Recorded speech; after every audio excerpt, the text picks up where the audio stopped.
All right. We are gonna go again. For this time, we need to do an update. It's been a little bit. I need to get back to some programming streams, as I haven't updated this month's version of our WinUtil. Got a lot of refactors and other improvements that have been made, and we'll look at a couple other options as well. We'll kick this off. See if I remember how to do any of this, or if the audio and everything's still good. Because I don't know. Oh man. Oh, your first drummer, your first man. Oh, I got something fun to show you too. This weekend I went to Scarborough Fair. We're rocking again. We are rocking again. Scarborough Fair, if you don't know, it's a Renaissance fair. And I gotta tell you, I had just an absolute blast because a good friend of mine came into town and we sword fighted at Scarborough Fair. And it was incredible. One, have you ever seen Game of Thrones in the mountain?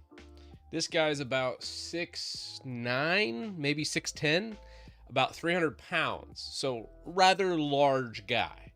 And me, I am your average normal dude at about 5'10", and I weigh just under 200 pounds. So let's just say shenanigans ensued as soon as we got in. Also, we've been childhood friends for, well, quite some time. And since probably kindergarten. So the object of this sword fight game was to pop the balloons on the person's head, but they put you in padding, right? We didn't go for the balloons. We were going for absolute injury, call the ambulance, hospital type thing. Like, and when I say foam swords, they're like almost like a hard rubberized foam, so very condensed, so you can put a walloping on even with padding. And yeah. It's so good. So here, I'll show it. I put it up on Unlisted so my brother could see it. This was just so much fun though. Let's see. Can you hear that? No, it's not showing yet.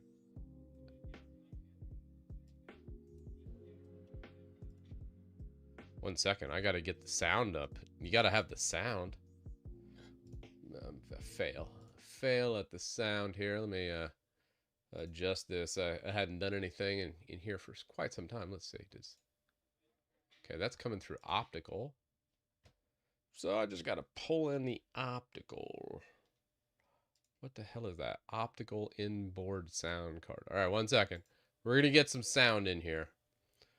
All right, let's go properties, and we need optical. Yeah. All right. Now. Second, no stabbing. You can hack, slash, whack, and chop. Go stab him. Literally breaking swords over each other. Just to preface this, this is him. This is me. 5'9", or no, 6'9", and 5'10". He is like a full foot taller than me. It's so ridiculous. Yeah, the balloons. So the object is to pop all 3 balloons with the sword. It's pretty good. Last week, don't hit me. I've been doing CrossFit. You got that understood. Boy, like, I can take him. I can take him. Oh, let's go, Chris! Let's go, Chris!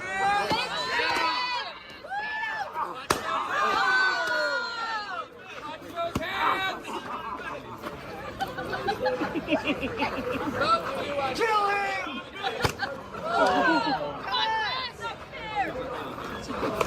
He's too tall!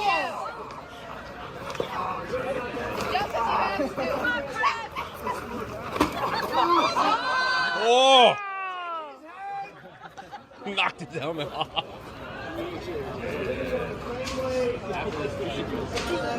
How many balloons do I have left? All three. No, I was asking how many balloons I have left because you can't see the balloons. I'm trying to hide it from you. Oh, he's working. Oh, he's blocking. Up, up,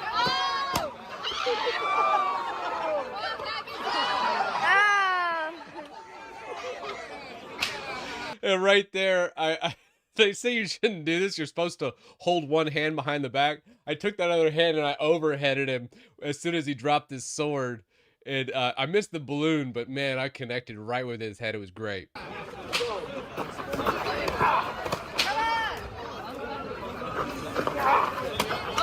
Oh yeah, the waiver was amazing.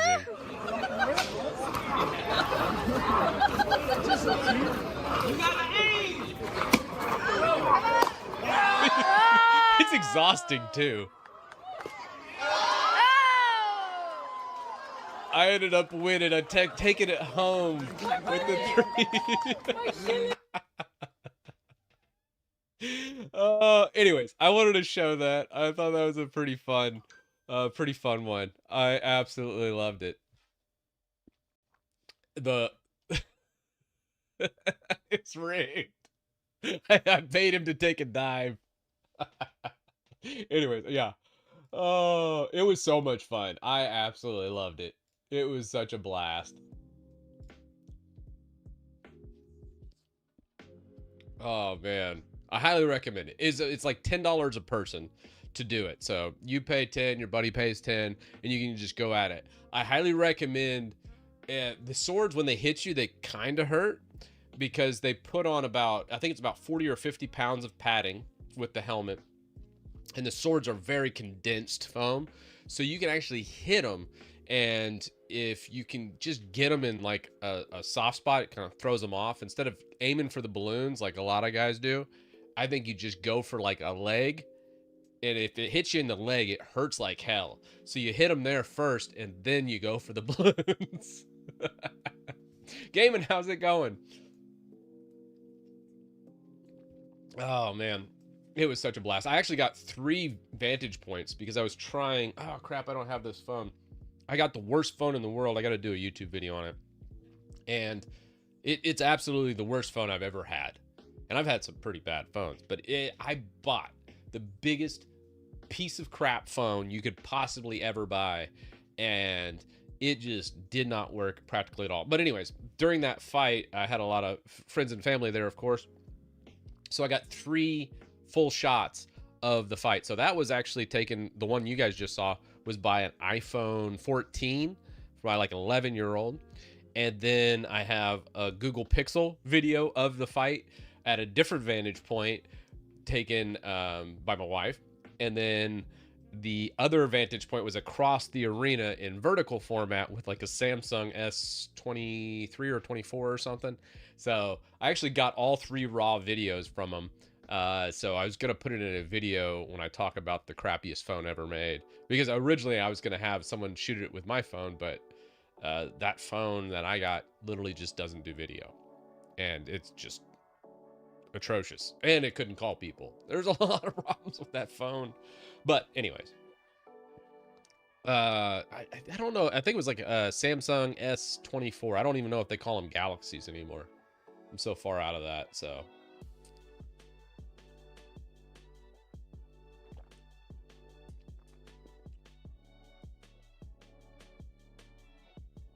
oh yeah. I haven't been posting any videos, and I haven't really been doing much on the live streams. I got to get back to it.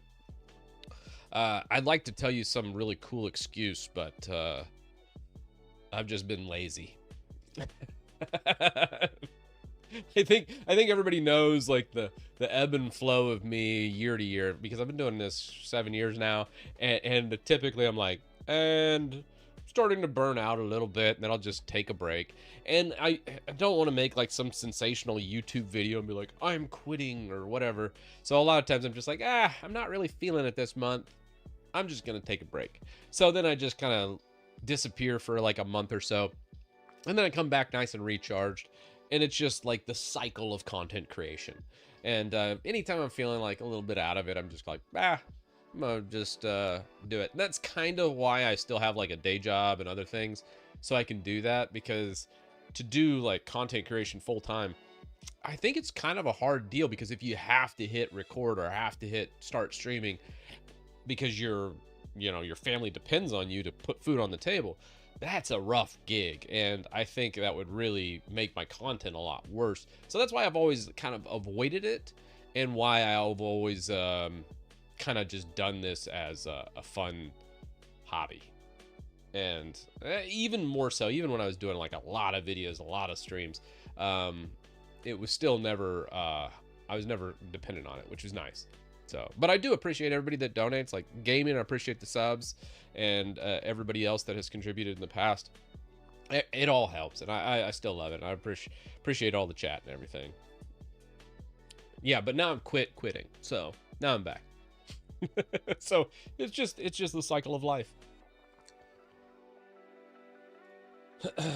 Chris, I gotta be honest with you. I kind of stopped debloating Windows with WinUtil. Win 10 Enterprise is just awesome.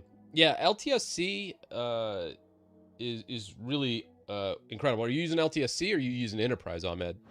Look, I want to say, I know you know a lot of super people, so thanks for thanking of me. Roadhouse, thanks for the sub, man. Because I've done a lot with, oh, you know what? We don't even have chat on the screen. Let me just pull up chat. Oh, what does this look like? Oh, man. What is that? Oh, there we go. I don't even know how any of this works. Enterprise LTSC. Okay. I imagine, what are you doing, 2022? Or are you using a different version? Some of the LTSCs, I really have enjoyed Enterprise LTSC. I think it was 2022, the last one I used, that was past the build version 1807. I think that one's the best version of it. So that's kind of the one I stick with if I'm going to go LTSC. Now, most of my content revolves around people that don't have access to LTSC. 2021, sorry, yeah. I think 2021 you can still use WinGet. I think that's the very first version of LTSC you can use WinGet. So that's why I always recommend that version. If you use an older version of LTSC, it won't be able to install because of the build version being too old, and WinGet's incompatible with those older versions of LTSC. So if you're going to use LTSC, 2021 and up, I believe. Yeah, you can use WinGet on it. Yeah. Thanks, Dan. Thanks for the sub. Tier 1 as well. Thanks, man. Three months. I'm getting back into it, Dan. Getting back into it. If you missed that first part. Back into streaming, mainly because I need to be held accountable. I need the chat yelling at me. It's just I don't make any progress. I thought, oh, I can program faster when I don't have chat yelling at me. No, that's not how that worked at all. I just got really lazy and started playing games. RTFC, yeah. Which, I mean, that's usually what chat spams, but I do catch it every once in a while. I just bricked an external NVMe SSD enclosure. How'd you brick an enclosure? Firmware update or something?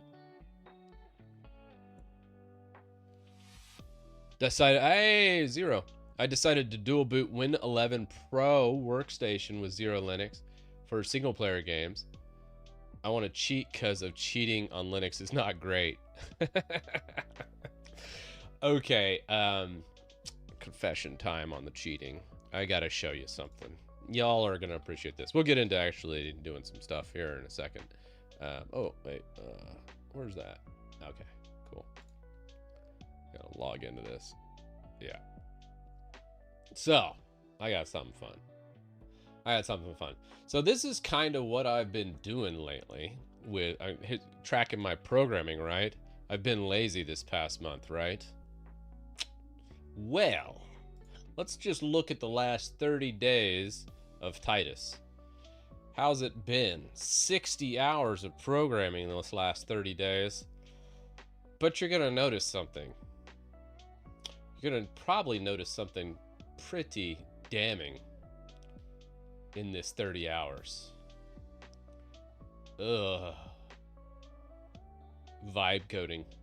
I think that's what the kids call it these days, right? And Windows. And Lua. Lots and lots of Lua. Now, the project that I've been working on is this one. Ashita FFA. Final Fantasy 11. And yeah, so this past month I put in almost 50 hours into this project. And the project uses Lua extensively for Final Fantasy 11, and I've been doing a lot of optimizations and different plugins, like fixing some of the clunkiness of it, and just completely revitalizing that whole side of it to where it's like a 25-year-old game now, or maybe 24 years old, and I still enjoy playing it. So that's what I've been doing, is been kind of coding. I don't consider really this coding per se. It was more like having fun messing around and using Lua, and it's been fun though. I've had a good time with it.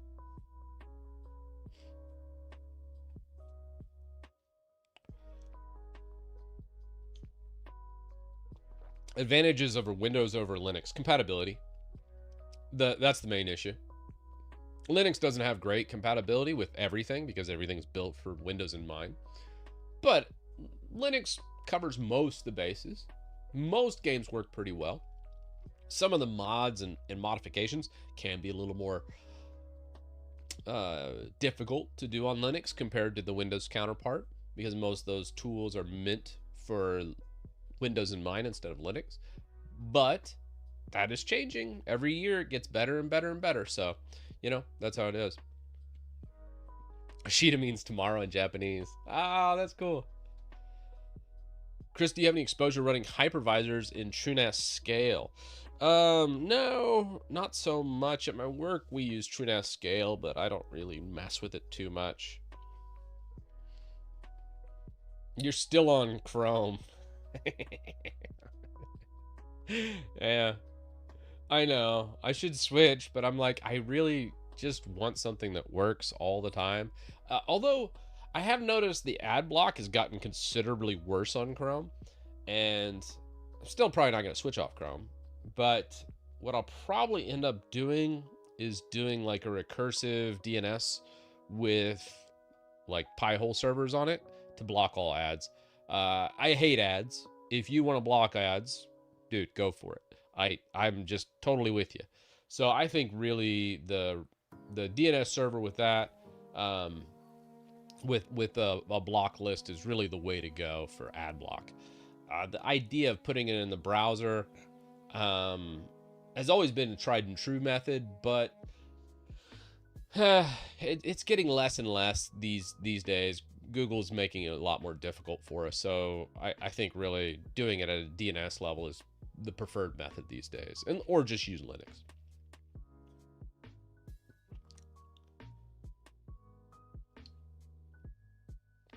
Now, awesome tech. Yeah, WinUtil's been coming along. I've been doing that. I've also other things that have happened since last time I streamed. I paid the ransom, so so we're good. And when I say I paid the ransom, I got an EV verification through code signing now. So going forward for the next versions of WinUtil and also Win1Shot, whenever I finally release that, I've done a little bit of work on it as well. All of that will have a full-blown EV cert for every version, which means less antivirus flags, less of any antivirus flagging it, because that's something that I have to physically, I have a physical hardware key that I have to load up, sign any executable or script that comes out for WinUtil. The downside to this is the workflows and GitHub Actions won't work anymore. So that's one thing that I have done this past month. Roughly for a 3-year EV cert, it's around $1,200. I think it was like $1,200 or $1,300. So a little over $400 a year for that privilege. That's why I call it ransom, because it's kind of ridiculous. And how's an up-and-coming programmer going to do an EV cert? And you have to have a registered business. You have to have all these different credentials to be able to even get that, on top of paying the ransom. So anyways, I jumped through all the hoops. So now we can actually have that, and hopefully antivirus won't flag it anymore, because that's what most antivirus does. A lot of people think antivirus signing and scanning is actually them scanning it for malicious things. Most instances, this is not true. Most of the instances are just checking code signing certs and then just going, oh yeah, it has one, let them through. And that's how antivirus works in 2025 for the most part. You can see this through Smart Screen and many other tools, that if you don't have an EV cert, it will flag it when you go to download it in your browser. It'll say, this might be an infected download. You'll notice all of your open source tools are viruses on Windows, because most of them can't afford the EV cert. So fucked up, but you know, hey, it is what it is.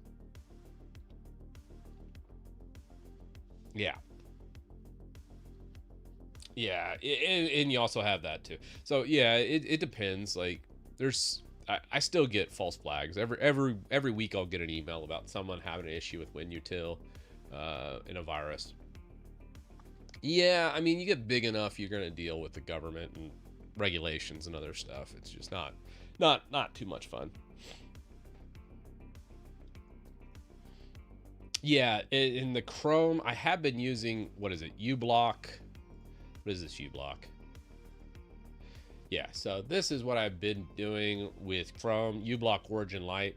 It works most of the time, but a lot of the sites sometimes won't load with it going. So even with the light version of it, it's still a little bit on the meh. I still like original uBlock a little bit better. A lot better, actually.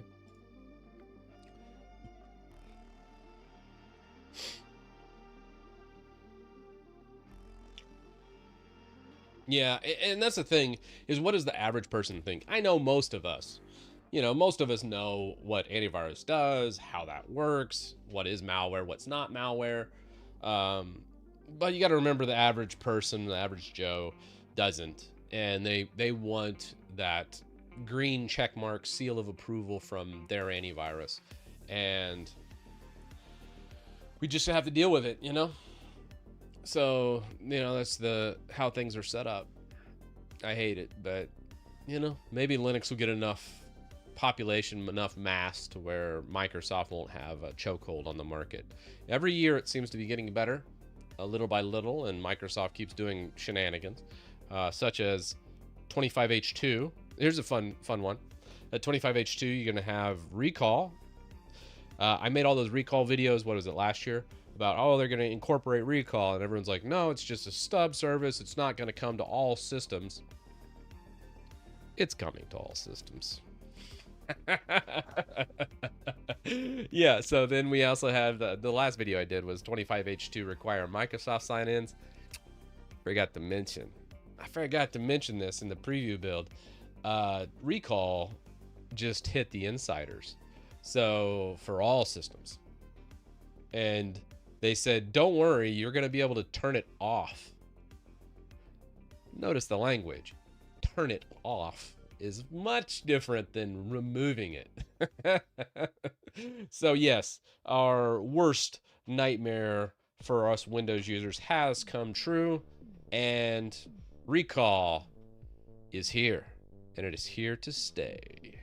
So the whole bit about, oh, well, it might not get incorporated for people without the coprocessor. Yeah, that was all bullshit. It's here. So, and it's going to be on every Windows system here in probably the next year. So all systems will get updated to include recall by default, and it will be part of the system, meaning it'll be part of turning Windows features on and off.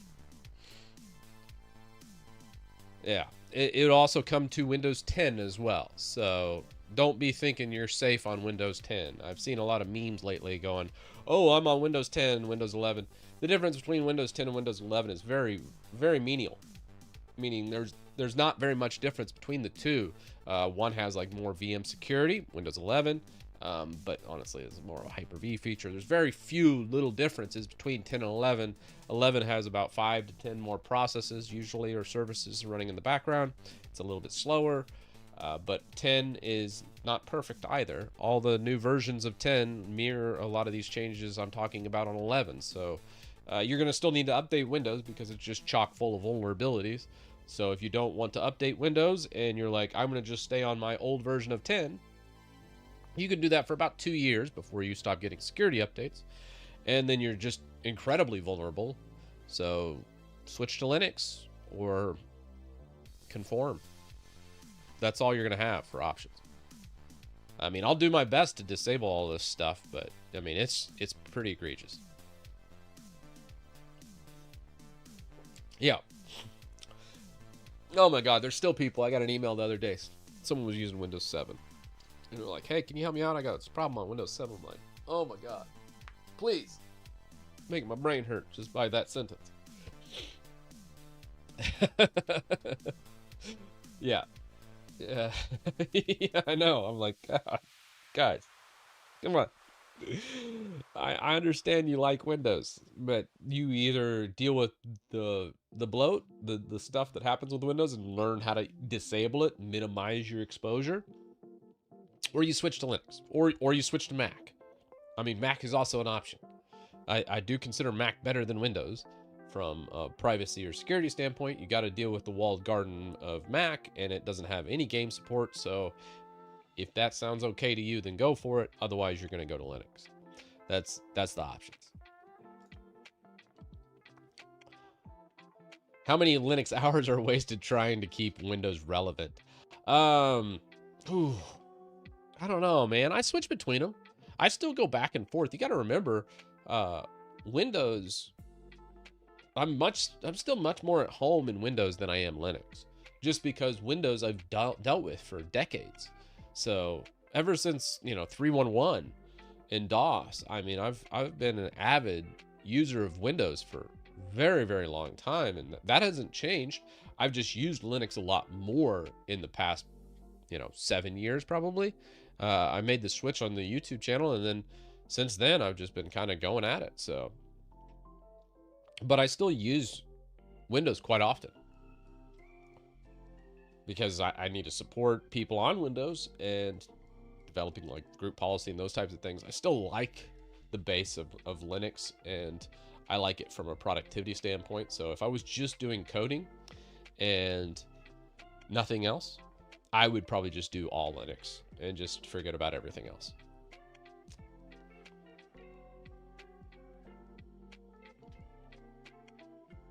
Yeah, the Asahi Linux is meeting major roadblocks recently. I think their main dev quit. And I haven't been following it too much since, because I'm not like huge on using Mac hardware. Linux on Mac hardware just sounds like, I don't know, sounds like oil and water to me. I get why people want to do that, but it's just not my jam. Kind of like, hey, use your own system kind of thing. Thanks, one dude. Good to be back. Is .NET still a thing? It absolutely is. I just updated project to .NET. Oh, geez. I think it was using like a .NET 3. It was like 3.5 or something. And no, it was 4.5. And I think I updated it like 4.8. So .NET's still a thing. I think .NET 4.8 is out as well. Let me pull in. I actually built everything in .NET in Win One Shot, actually. Let's go main. Let's pull that while we're here and get some of this up to date because it's been a little bit. Let's grab Win One Shot, and I'll show you what version of .NET. I think I'm using .NET 8, believe it or not.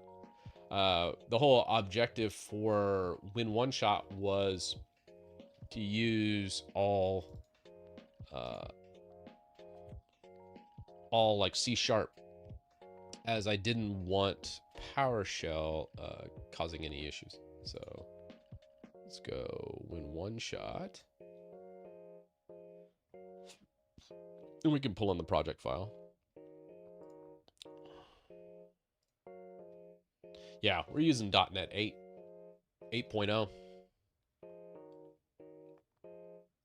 And I think, was it .NET 9? I think that's actually, let me go ahead and update cursor, sure. When did .NET 9 come out? .NET 9 release date. Yeah, .NET 9 was released November 2024. I originally looked at .NET 9, but I was like, I don't know. So, and .NET 10 hasn't come out yet. It might come out this year. When was .NET 8 out? Yeah, November 2023. So about every November they release a new .NET. So yes, still a thing, still used, still widely used with Windows app development.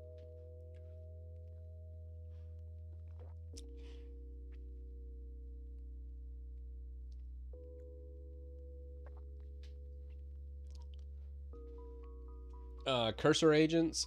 Cursor's neat. How I use it. Now, I'm not a professional programmer, but how I like to use it is I'll have it document and maybe create small functions. But usually I don't like it writing more than probably 5 to 10 lines of code, because I really want to make sure it's one.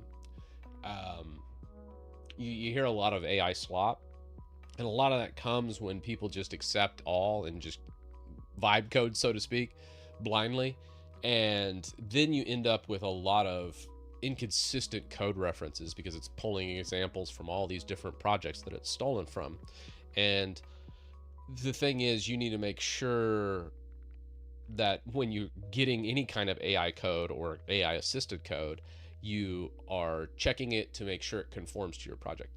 I find actually Copilot does the best with conformity, and a lot of times it recommends very close to what's right, but it's almost wrong 99% of the time. But it looks a lot better. So a lot of times what I ended up doing is auto-completes from Copilot and then fixing the syntax errors that it just naturally bakes in, because Copilot's completely worthless, other than the fact I like how it makes the code look. So a lot of times I use it to autofill, and then I backspace all the errors that it includes, and then the code actually ends up looking nice. So it's like a little bit of an assisted thing. Maybe one day they'll actually fix it so it's not completely worthless, but that's kind of how I use it. What do you drink? I'm using sparkling energy from V8. Shout out V8, and the black cherry with green tea. No artificial sweeteners, I don't believe. No sugar added. No aspartame or anything like that. What's the sweetener in this thing? Because it is relatively sweet. Actually, I don't even think it actually has a sweetener. Oh, man. Nah, there it is. It's real close. Yeah. Not the best. Not the worst sweetener, not the best. Yeah, Copilot is a pretty fire. Pretty much. That's what it is.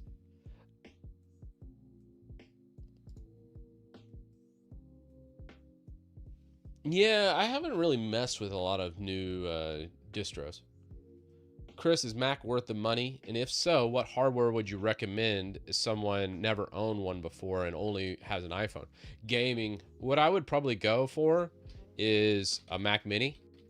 I think that's the best bang for the buck right now, and it's a good entry into it.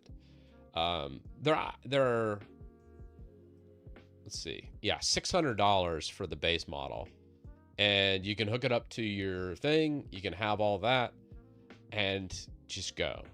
So $600, amazing value for that. The downside is obviously you don't ever have any expansion capabilities with the Mac Mini, but a fantastic value at $600 if you want to get into the Apple ecosystem. It would be where I would go, and I have gone in the past. Anytime I've done a Mac video, typically it was Mac Mini or a VM on my Linux instance, if I wanted to cheese it and I didn't want to boot up my Mac. But that's what I recommend. Now, if you want to go full blown, you're like, I'm going to be a Mac user, I know 100% I like Mac, then you can invest in the laptops. They're not great values. It's not great hardware, but they do have very good battery life. So that's kind of my take on the Mac. I think the Mac Mini is good for entry level, and it's very, very solid at that price point. But just know it can't be upgraded, and you're kind of stuck with what you got. But the Mac Minis do work very well. It is a good value for what you get, as long as you know exactly what you want. Yeah, you can VM Mac. There's a great tool. So anytime you see Mac in like a video of mine, what I like to do is Mac OS QEMU. What is it? GitHub. Let's just go GitHub. I bet you I can see it.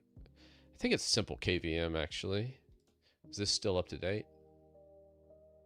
No, this isn't up to date anymore. There is definitely someone that has done this. Maybe OS X KVM. 6 months, very much. Run macOS KVM with open source Monterey, Ventura, and Sonoma support. Okay, wow. So this is probably what I would go with right here. This is scripts for Linux, so you can do a virtual Hackintosh system. Very good. And this will help kind of do a lot of the major modifications needed to make Mac work on your Linux deal. Gives you all the dependencies. This looks like it's written for a Debian-based instance or an Ubuntu-based. And then you just clone it, pull, do a couple mod probes. Honestly, I always ignore MSRS anyway, so this is typically what I do from every system install. And then just run this Python script. Pick your thing. It auto downloads the version of Mac you want, loads it up on a KVM for you. Just a couple commands it converts the DMG file to an IMG, and then it creates it using that installation media, and you're off and running. I do need to make a script. I often we have WinUtil, we have Linux util, now we need Mac util. But there's a lot of optimizations I like to make, and I just haven't gotten around to writing that script out 100% to fix a lot of the sluggishness of a lot of the KVMs out there. Oh, wow, they made the SSDs upgradable now. Hey, how about that? Yeah, man. How much bloatware does Windows XP have contained in comparison? There's a mountain of difference between XP and 7. XP, you can get down to about 7 processes in Task Manager. 7, I think you can get down in the 20s, but probably more comfortably in the 30s or 40s. So 7 is much, much more bloated than XP is. There's a massive difference between the two. But, you know. Chris, what version of macOS would you use for a new person? I like to run a revision older than the current one. So I think Sonoma is the current. And then, I can't remember shit. Is it Monterey or Ventura? I think it's Ventura. It's before Sonoma. Anyways, I like to run a version older than what's current, because Mac doesn't typically do much in the form of updates except for security updates.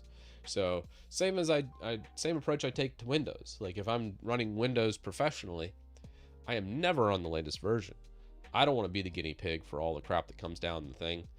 I always tell people updates aren't great. Updates, hey, don't always update your stuff. You might want to run security updates, but general updates all the time, every week, you'd have to be just a madman to take those. Mostly the younger generation does this, where they just see update and they're like, ooh, update. And I'm like, oh God, no. Do you just hate your life? Do you just like troubleshooting and causing problems for yourself? Then update. But you should not update I would say not even every week. I only update when I need to. And if it's a security update, I'll go ahead and apply it. But big feature updates, big giant patches to the system, anything with a .0 behind it, I usually try and stay away from it like the plague, and I wait for like a .1, a .2 revision. and then I'll usually update to that. There's just like things I've just been burned so many times with updates that the idea of an update is to have a secure and stable system, right? To achieve that, you should not be updating every single time. And I know that kind of flies in the face of what a lot of people say, but in practicality and actually doing this for so long, I can tell you a lot of updates are not good. And it's best to let the pawns and the guinea pigs go ahead of you, have their systems break, they'll fix it, and then once a thing's set on there long enough, then I grab the update after the minions go first. And that's how you should approach your updates. Okay, Sakura is the latest, so Sonoma would be fine. Okay, cool. Yeah, I haven't been up to date with my Mac in a while now. What do you think about stop Windows Update and use Microsoft Update Catalog and install only security updates? I've tried it a couple times, Mr. Hardy. The problem is trying to find a good system that works well, that's not super time consuming to achieve that goal. I've thought about how to implement that, and the best I can come up with is using like a PowerShell, a version of PowerShell that kind of works, but it's still very cumbersome, and I couldn't find a way to do it easily. And I'd much rather just approach it with GPO and block off feature updates. And that usually works pretty well for at least a couple years. And then I by a couple years rolls by on a Windows install, I usually want to fresh install anyways. Another thing I need to do a video on is don't ever update from like Windows 10 to Windows 11. It's awful. You're going to just screw up your whole system. It's going to be chock full of a whole bunch of bloat and old files that are just sitting there collecting dust and taking up space. Windows is meant to be reinstalled every couple years. It always has been, always will be. It's just the nature of the beast. And it's not something that you can just leave up and going. Like my oldest Windows install I think I've ever gone is maybe 3 years. And then past 3 years, I've always formatted, loaded fresh. And I know that sounds crazy to people because they'll have just tons of software installs, but once you have a good script, you're installing those softwares back clean anyways, it's just worth doing. And you get so much more performance uplift from all the bloat because cleaning the registry, cleaning all these different things out of Windows, there's just too much crap everywhere in your Windows system that you'll never get it clean like a clean install. So never do a major update to Windows. Never go from 10 to 11 or 11 to 12 whenever it comes out. Clean install. Let's say you're going 3 or 4 feature updates. Let's say you're on 20H2 right now and you're like, I want to go to 24H2. Nah, clean install. I need you when you're free or now. Stop ignoring me. Okay.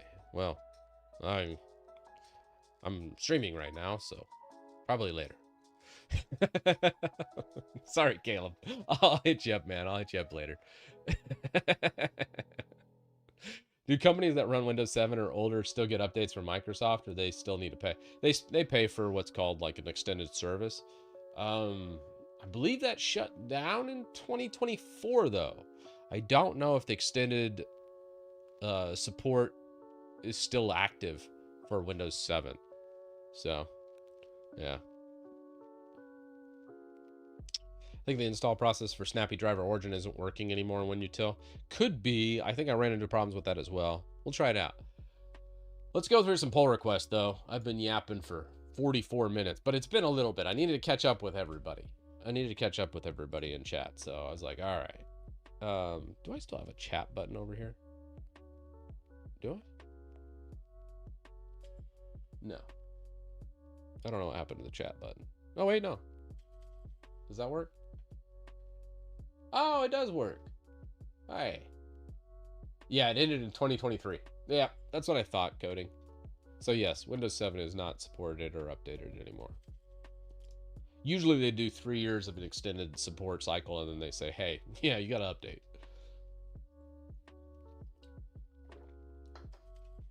Alrighty. Let's see what we got. 17 to work through.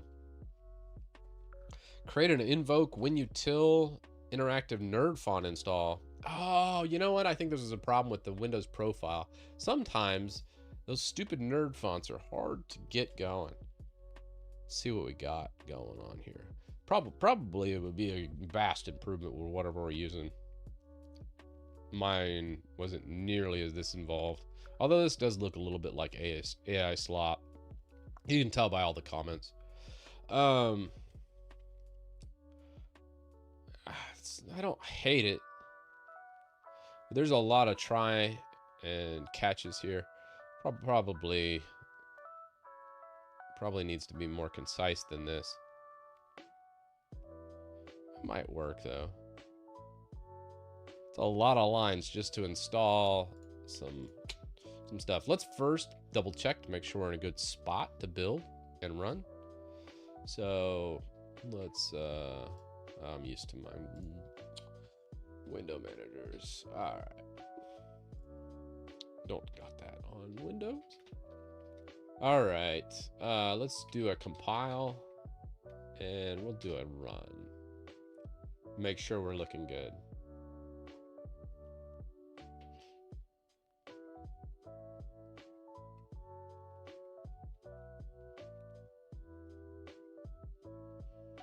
Oh, on the PowerShell profile? Yeah, Julian. I need to update that as well.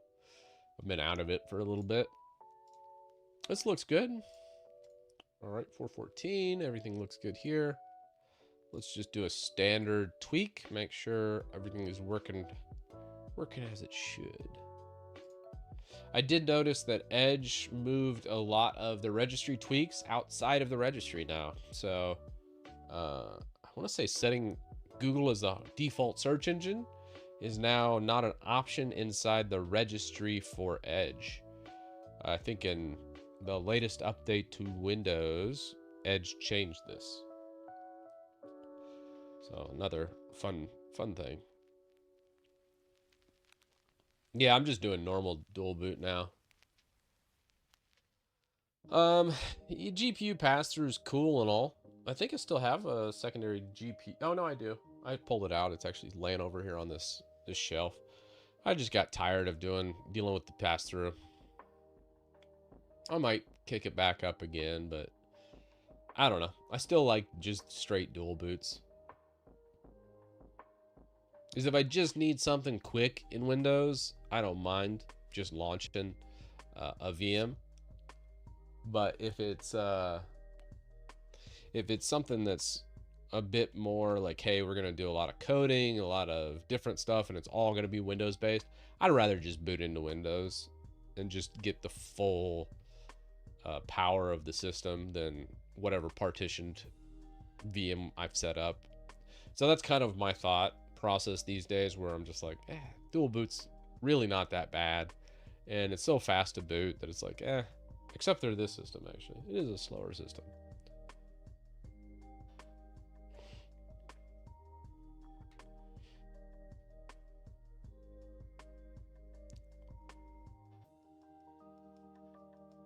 Yeah, I still have all those PCIe lanes. That's a stupid amount because of the server processor. So this is a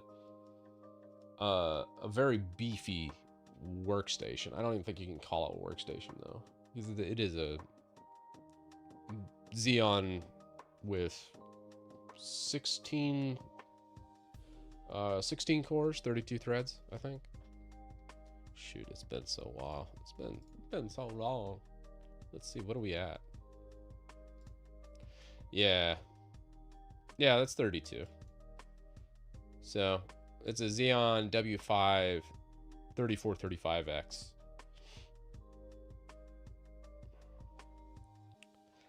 When you get into the more business space, I'm more of an Intel shill than like the AMD EPYC offering. I'm just not a big fan. I don't think it's very good compared to the Xeon, other than budget friendly. And it's got the HP Wolf security. It never gets old. That never gets old.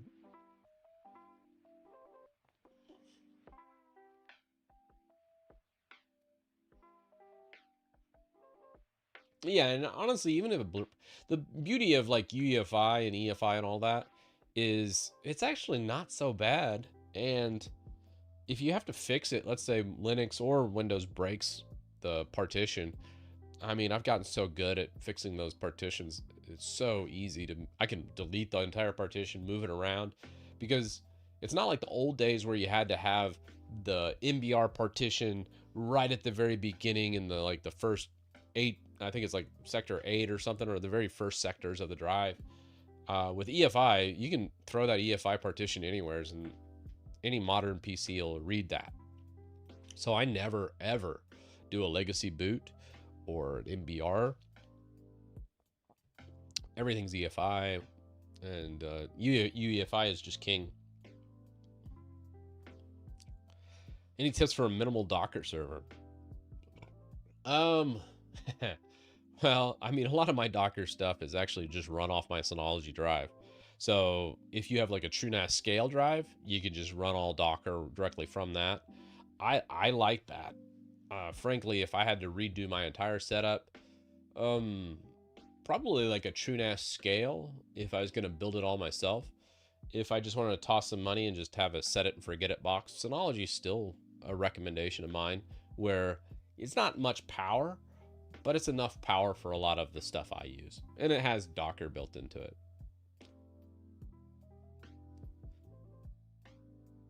Is it safe to update to 24H2? I read about a lot of issues. It's never safe to update. That's true. Yeah, don't update to 24H2 unless you have to. That's my recommendation on the updates. Any tips on Windows audio sound drivers to fix it? I would go to the manufacturer's website and download the driver that's specific for your needs. A lot of these tools, even Snappy Driver or Origin Tool, a lot of times they don't grab the perfect driver for it, where the manufacturer typically will do a better job. Not always, but most times.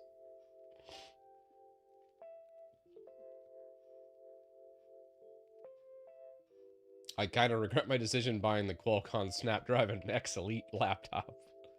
Some of the apps are not ported to Windows ARM, especially working with Podman. Yeah. I mean, I kind of figured that with the ARM. I appreciate your sacrifice, Igor. But here in like 3 or 4 years, I'm sure it'll be okay.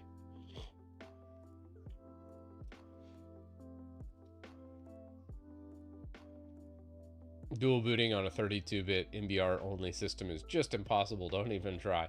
Well, you can dual boot, Ahmed, but it requires multiple drives. And then just, I mean, one, instead of doing it through like a bootloader, you could do it directly from the BIOS. And then usually like F8 or F12 has a boot menu option. So instead of using Grub or something like that to manage your boot options, you would use just straight up the boot menu. And then you could boot into your respective MBR legacy drives. Back in my day, that's how we did it. So yes, you can do multiple legacy boots. It's just more clunky. There's no reason to in 2025.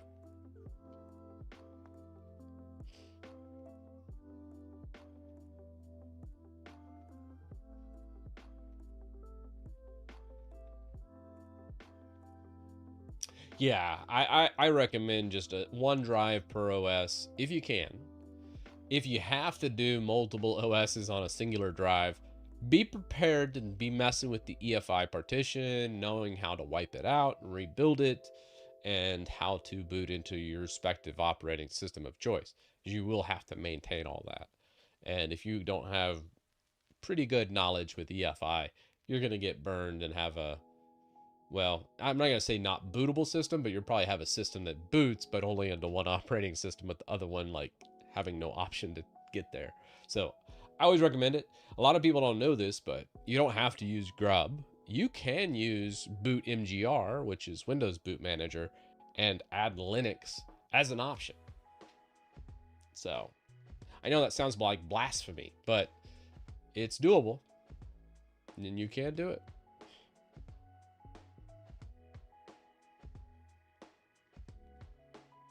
Oh man, I remember LIO. Yeah, yeah. Luckily, we don't have to deal with that anymore. What's your thoughts on KDE Neon? You know, I really wanted a KDE on. I wanted to love KDE Neon, especially the last time I visited it. I was a huge KDE shill back then, and loved it as a desktop environment.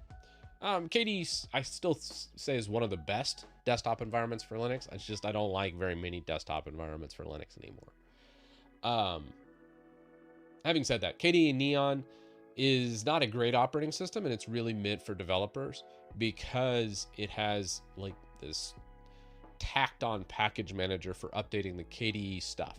So obviously you have apt that updates all your packages, but then like KDE Neon, I can't remember the package manager name, but that's meant to update all like the core KDE components, and it contacts and goes out and updates all KDE stuff on top of apt. It feels bad. It's not a great implementation, and it's not meant for most people. So KDE Neon, in my eyes, is only really meant for KDE devs or people that want the absolute bleeding edge of KDE and can troubleshoot the issues that come from that accordingly. But no, KDE Neon is not meant for a newbie, and frankly, I don't even know if I'd recommend it to an intermediate person either. Oh no, Black Star, you went to Gnome? Damn, that's like the dark side. Oh, the worst comment of the day. Kind of makes me sad. Oh, okay. Well, I think it's time for a PSA. Kids, don't do drugs. They're bad. And you might end up on Gnome if you go too far down that rabbit hole. Friends don't let friends use Gnome. That's all I got.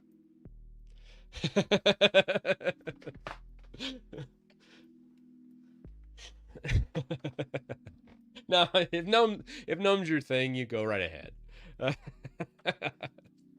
I'm just not a huge fan. But I never miss an opportunity to bash Gnome. Or as the neckbeards would say, Gnome.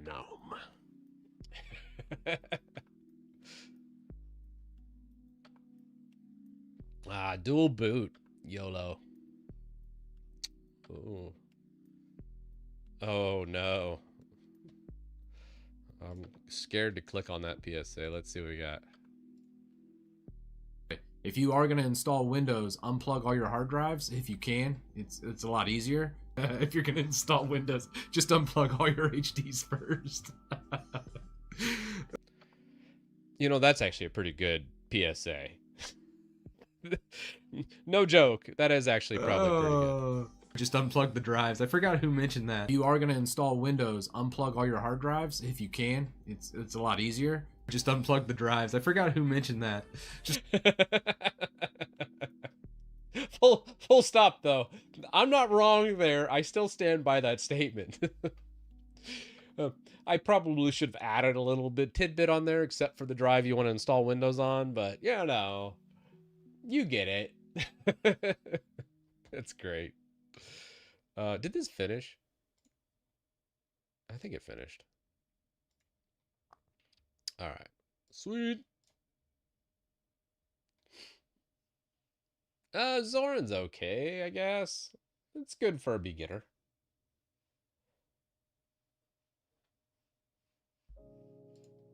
I don't personally use it, but I see the appeal. It definitely has a good ecosystem and pretty solid for a brand new person to Linux. Much like Linux Mint. You know, Mint always gets recommended in the same breath as Zorin. And if Mint's not your thing, maybe Zorin will be.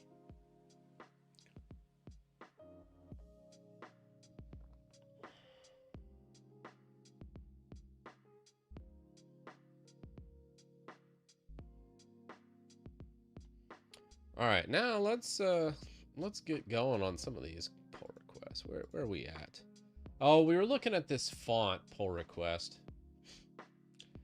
Since it's not really working, I'm going to go ahead and accept this. We're going to have to probably go out and clean some of the slop from this PR because it's a little bloated, but it's fine for now. This is just a function. It should be just its own file as well. So that's why I'm kind of like okay with it, because it's adding WinUtil interactive nerd font install PS1, and we can test that. And frankly, I don't want to lose it, and it's better than what we have. So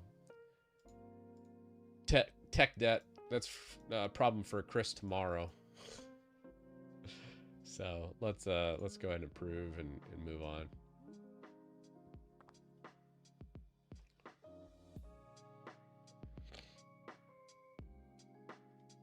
WSL. WSL's okay, you know. I guess the big thing with WSL is it's good for syntax, especially if I'm coding something and I just need a quick reference to Linux. I like WSL. I think a lot of people think of WSL as a competitor to Linux, or think of WSL as an alternative to using Linux. To me, it isn't. It's just complementary. Like, why I use Linux has nothing to do with why I would use WSL. So to me, I think they're just two different things. Yeah, it's fine. And I think if you're trying to develop and you just need some of those Linux packages to get by, it's fine. But if you're like an actual programmer and you're programming day in and day out, I just don't see WSL cutting it for you. I think eventually you're going to be like, if this was just native, this would be better. But WSL is plenty fast, and Microsoft's done a very good job with WSL. So it's good that it exists. And that's where my stance is with WSL. I don't view it as competition, or, you know, some of the more tinfoil hat Linux people kind of go crazy with WSL and go, that's embrace, extinguish, you know, extend, you know, that whole thing, the 3 E's. And it's not that. It just isn't. WSL is like, it's a whole different beast, and I'm glad it exists, but not something I use very often at all. I'd much rather just boot back into Linux and use my Linux stuff. If I need Linux, damn it, I'm going to be in Linux. There's no way I'd want to put that on top of that. Pop! OS Cosmic, I'm really excited about. I've gone through and tried several of their alphas, and I think it's great. I think we're great having another option, and I look forward to its development. So, and you know, I hope they cut down and make it a little more efficient. I know right now it's a little bloated, and I think it had some memory leaks, which is kind of funny because it's written in Rust last time I looked at it. But I think they fixed a lot of those bugs, and I look forward to the Cosmic beta. When I'll probably pick up Cosmic again whenever it hits beta, the first beta, and I'll load it up. But I think Cosmic will be great, a great addition to the Linux ecosystem, because Lord knows we need more desktop environments in Linux, because KDE and GNOME have their own issues, and Cosmic is a nice fresh take on that. Action on application right click. Huh. What do we add in here? Drift. If change button equals, oh yeah, well, it's pretty basic addition. I like it. Squash and merge. Let's test this out. We'll do another run just to make sure.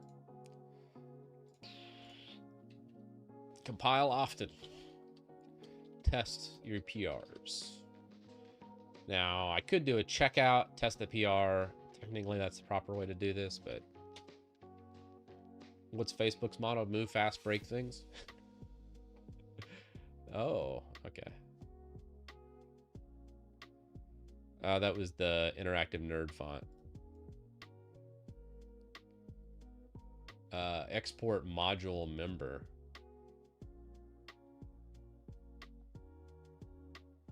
Huh. Let's fix that. Anyways.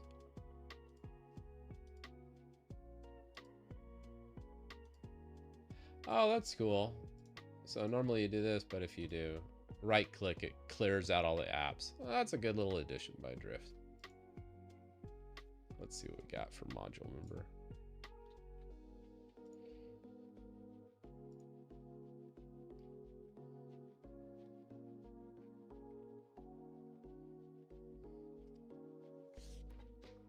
Yeah, Hyperland's okay.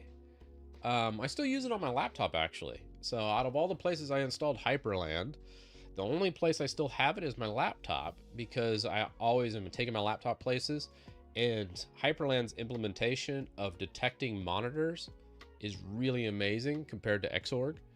And I really like it on my laptop, because when I plug it into like a dock station at work, it auto detects all the displays, puts it right up for me. It's amazing. Here at the house with NVIDIA and other things, there's just too much bugs, and it just doesn't feel very good. So I'm still use Xorg with DWM for my main system. And that's what I usually, like 90% of my Linux time is spent still Xorg DWM. It's just so damn reliable, fast, efficient, and it just works. So let's see. Support member. What was that? What was that? What was that error? Oops. I did not see.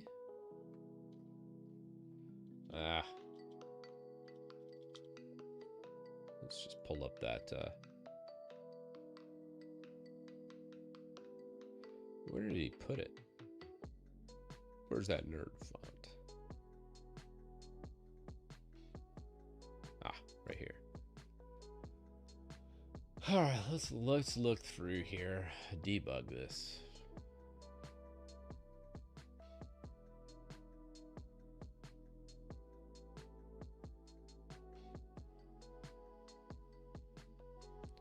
Project Bluefin. I don't know enough about Bluefin to speak to it. Probably the big thing with Bluefin is I don't know. Is that part of the immutable, or not immutable, but atomic desktops like Bazite? It might be. I think I gotta. Anyways, I gotta look at it more.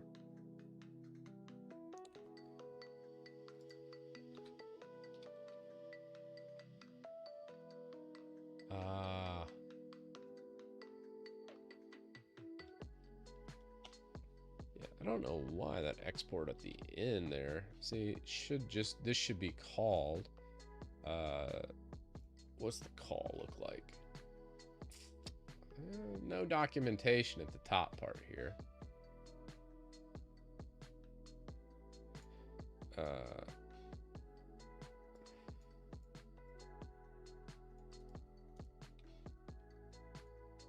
Let's have it read. Here's a good use of AI. Especially this is helpful.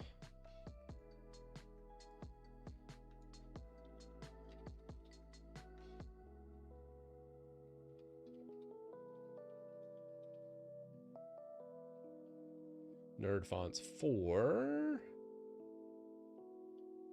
the PowerShell profile. All right, so here is where AI is nice.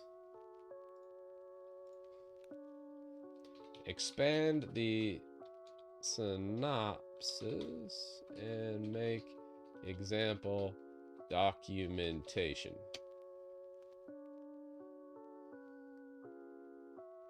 Let's see what it does. See if it can read it and tell me what this is about. All right.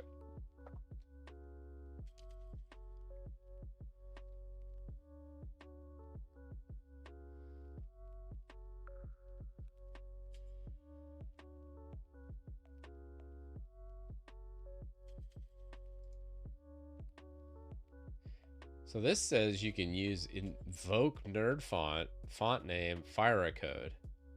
Let's see. That'd be kind of cool. We might be able to take this. I'm just playing with this this edition. let's go into, I think this is the private CD, and we want functions private.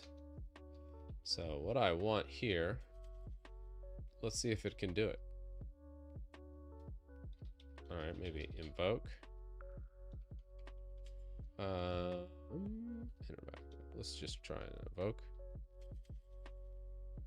That does not seem to do anything. So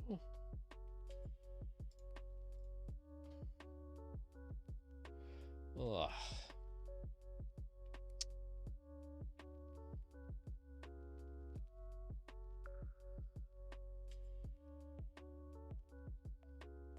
Yeah, still running Arch with DWM. It's been very, very solid for me.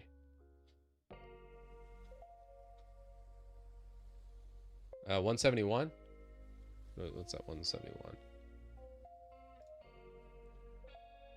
Oh, I think I just added to my script, so not quite there.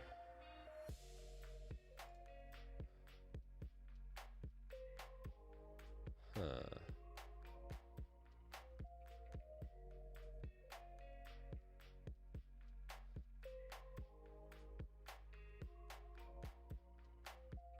Oh, I removed the last line from this script. The export memory module.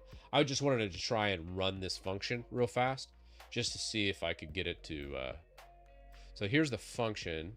I guess we could just do a invoke. I think actually I need to run, just invoke it right here. And then just run it again. I just want to see this work. Please enter the number of the font to install.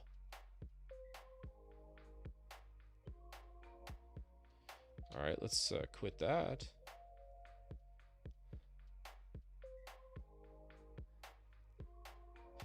This looks like AI slop. I don't think this is working at all. So I haven't changed any of the code.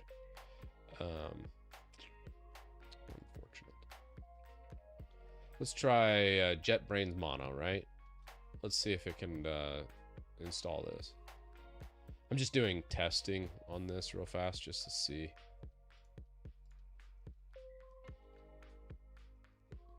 Okay. Cannot validate font name, so font name's not there. I think that's just an attribute then. Let's see. AI lied to me. It's not that. So look, command param. There is no param here. Oh Jesus, I don't want to spend the next hour debugging this damn thing. Oh, 69. Somebody said 69.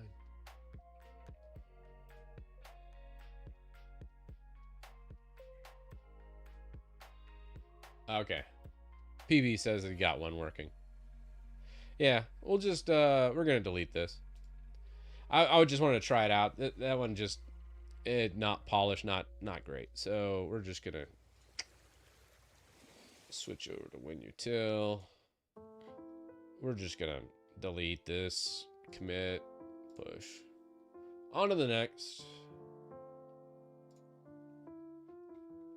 Just testing things out. Anyways, we'll go ahead and relaunch this. And we'll just do a compile. Run. Make sure we don't have any errors, no red text up here.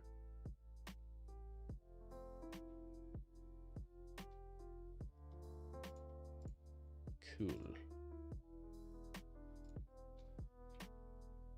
And I mean, just to clarify too, I'm not anti-AI. I know it sounds like I am.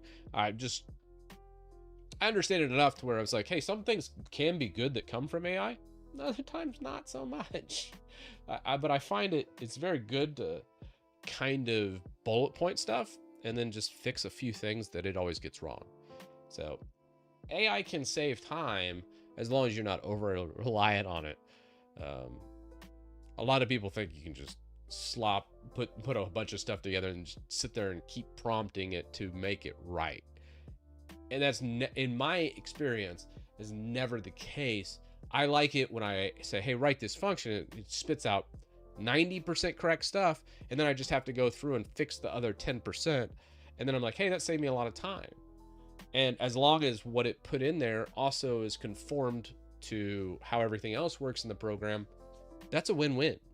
So I like AI as an assistant right now, but as it doesn't write good code.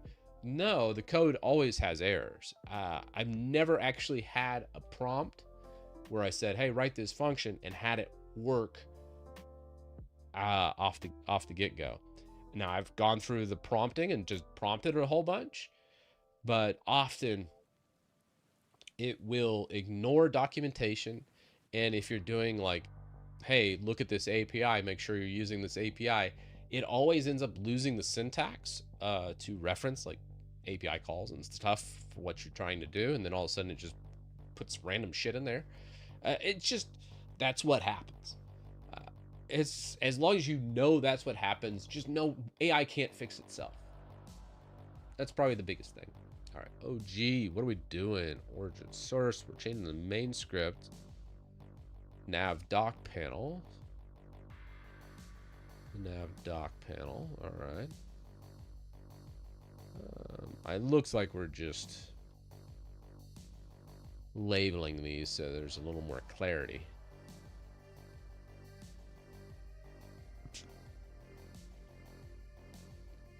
And also changing them from a type to a name.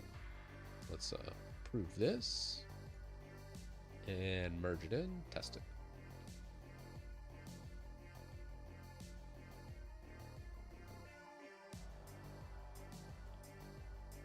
Yeah, I think that's a big thing. And that's what people always forget is, like, I've gotten into these feedback loops too with AI where I'll be like, hey, AI, write this for me.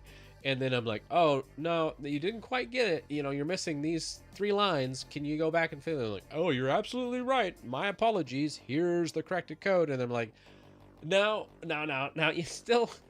you'll still miss this, AI. You need to fix it. And then I'm sitting there going, you know, this would have been way faster if I just fixed that shit for it and then went on with my life and then just dumped that request in the trash bin.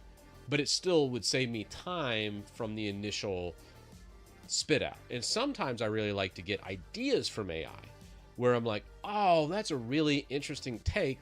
It's wrong. And it's absolutely not really fitting for this certain implementation. But I appreciate it. I'm going to use that sometime in the future. I'm going to save that in like a snippet section.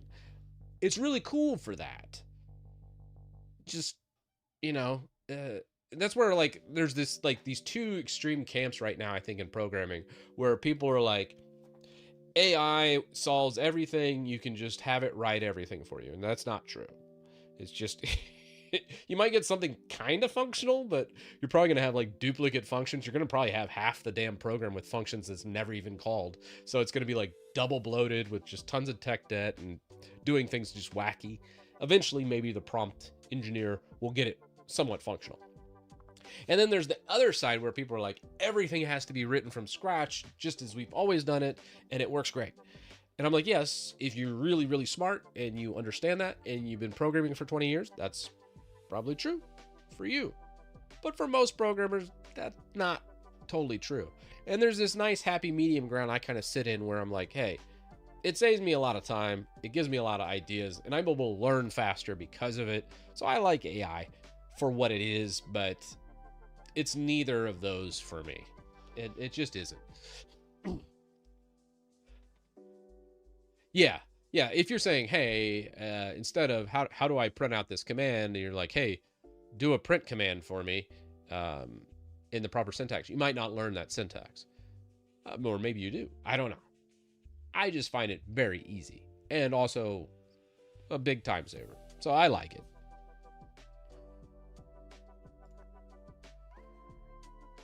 All right, let's see. Let's squash and merge. Come on back. Let's pull our changes and do another compile run.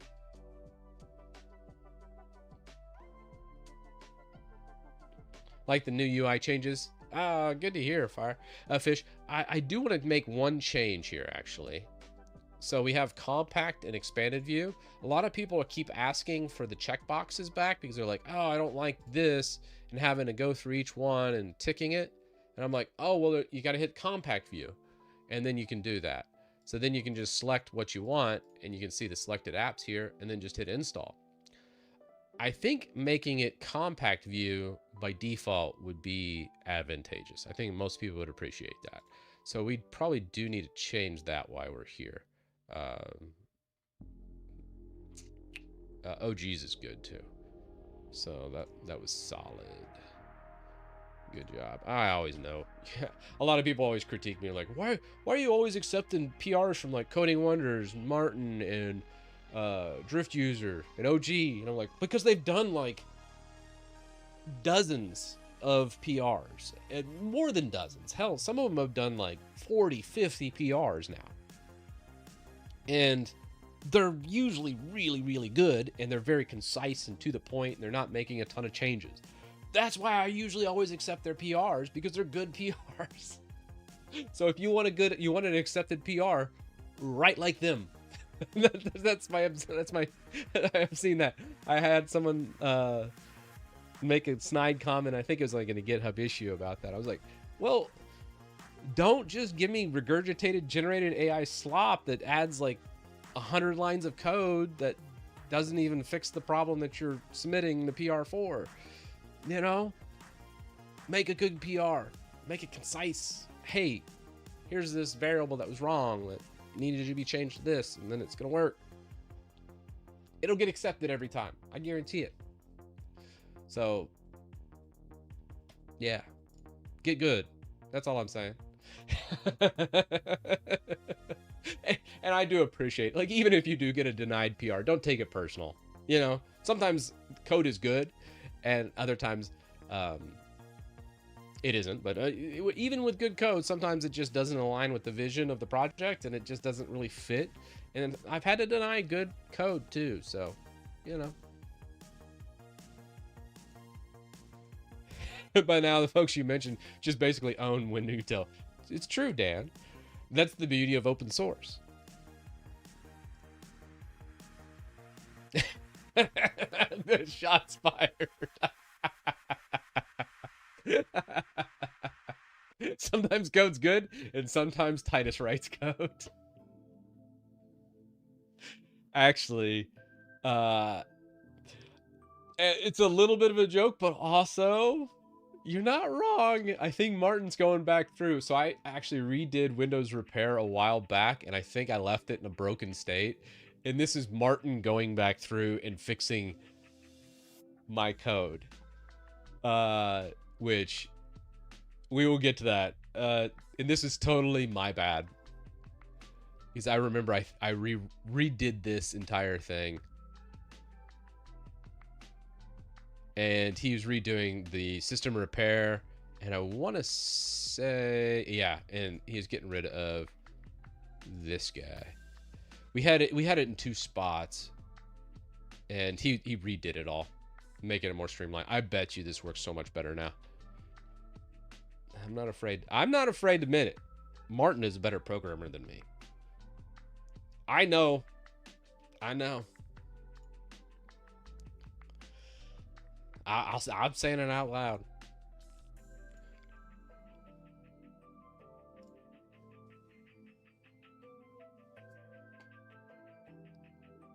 Good code is no code. Good code, like a good PR is like when something gets removed, like you remove 100 lines and you add like 2, and yet it actually just does a better job and it's more efficient. I love efficiency PRs. They're just awesome. And that was a good example. That one written by Martin. That was a good efficiency. He removed an entire function and added, or actually optimized the existing function with less lines of code. Not only does it work now, but it's more efficient and it uses less bloat. Amazing. Let's see. New PR. Disable Explore Automatic Folder Discovery. I like this. Automatically tries to guess the type of folder based on its content, slowing down the browsing experience. Enderman. Love Enderman. Enderman has some great YouTube videos. If you hadn't checked him out, check him out on YouTube. We'll resolve that. You should only need to add this. The rest is not necessary.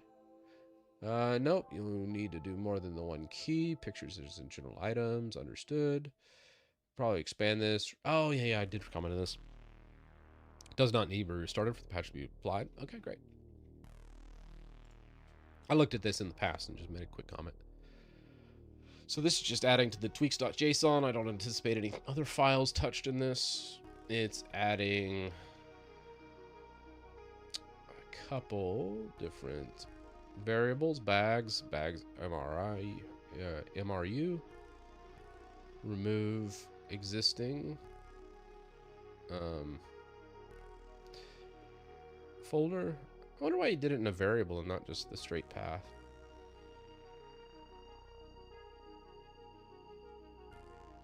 Yeah, maybe it gets used multiple spots. Let's see. All right, all folders.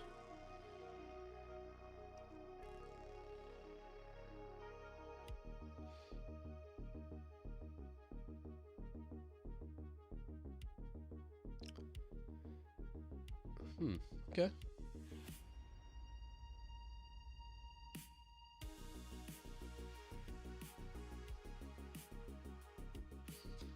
Let's try it out. This is in the, he's putting in essential tweaks. Probably is an essential tweak because Explorer discovery in Windows is terrible. So limiting that is just a good idea all around. All right, let's squash. Let's test out that.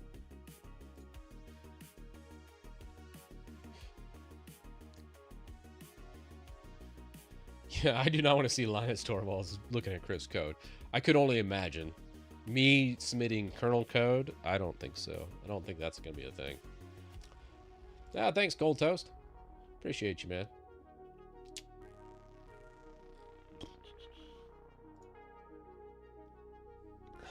Yeah, and a lot of people, you got to remember too, a lot of people have good code starting out. Project maintenance is its like own thing on its end. Like when you run a project for years on end, it really goes and bloats up over time usually, unless it's well maintained. And the beauty of a lot of WinUtil is it has so many eyeballs on it that it's constantly looked at. And that's a great thing. Let's switch that around. Anyways, let's do this tweak. Standard tweaks. So disable right here. See, I think I'll probably move this.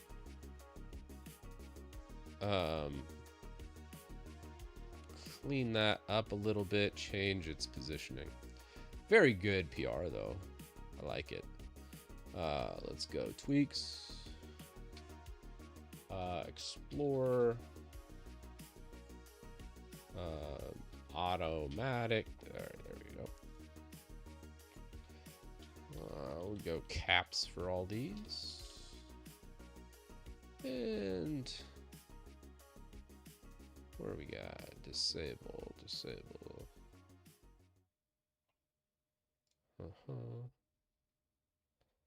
I'm just looking for the value for this real fast.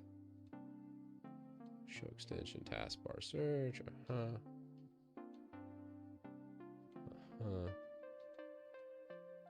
Oh, we put it at the end. Okay.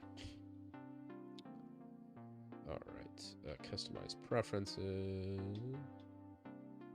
Disabled. Essential tweaks.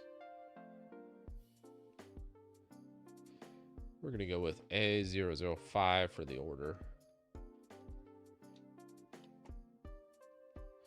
Fix that. And save that guy. Probably should redo how the order works in JSON. I know it's kind of like its own thing, but it makes sense in my brain somehow. All right.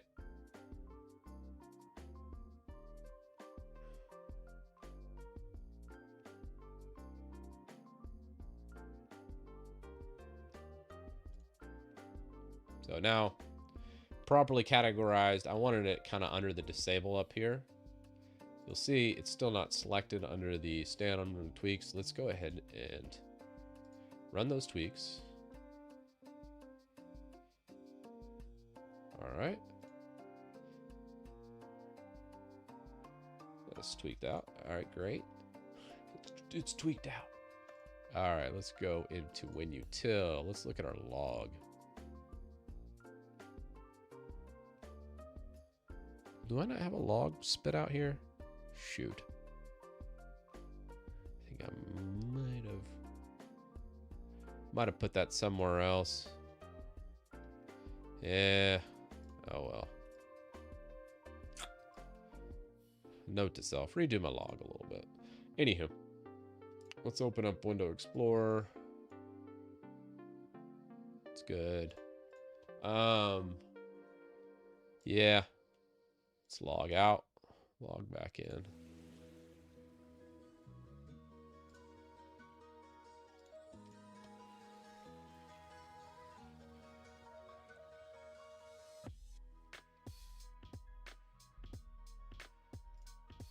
When will you see me actually code? I don't know. Sometime soon. Do I actually code anymore? I don't know.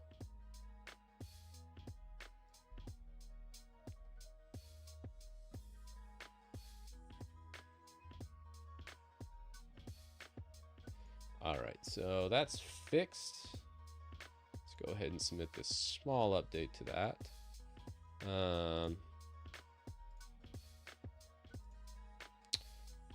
Let's make that an essential tweak as well. So let's go with the presets, standard, and for that tweak preset, we're gonna add this guy.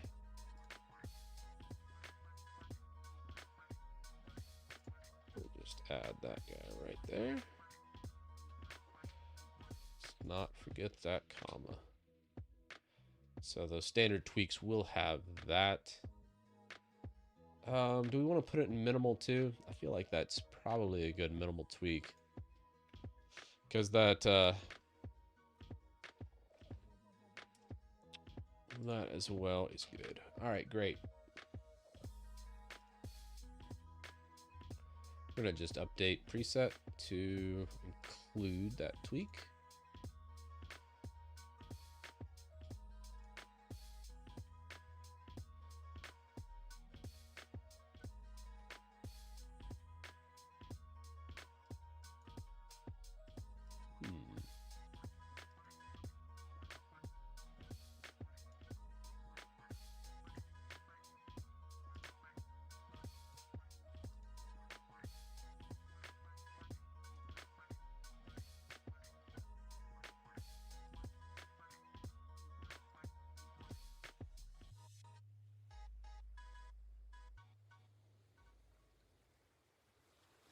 Should drop everything and do some push-ups. Yeah, I do, Jalopy. Just for you, man, I'll do some push-ups.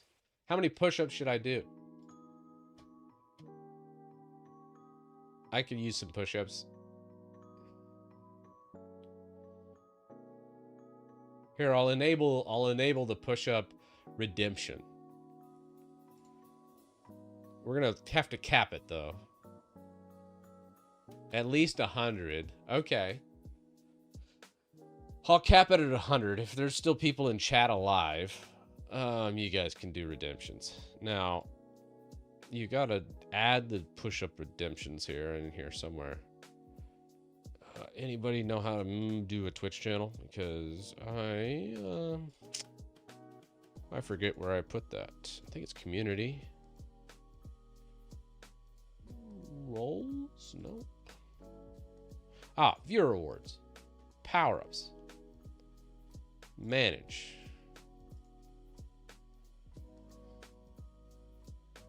We're gonna create a new one, right? So there's the defaults, power-ups. I don't know what a power-up is. We're just gonna create a custom one, right? Push-ups. What do we got? 1,000. 10 push-ups. No, we're gonna do 5 push-ups. Inflation. What's expensive? Chat, tell me.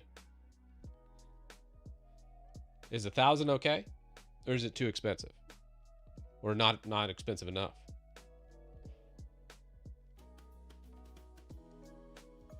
I think it'll be fine. Okay, cooldowns and limits. Limit redemptions per stream 20. Max total redemptions for viewers. No per user. Okay, so 20. So that's 100, right? 1K is fine. Okay. It's too cheap. Somebody said it was too cheap. Let's go into 1,500. All right. Boom. I think that works.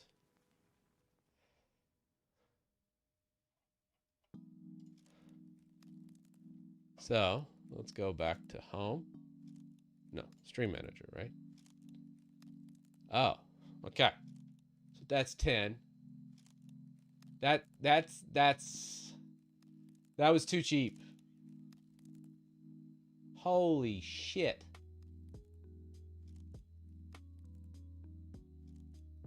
How many was that?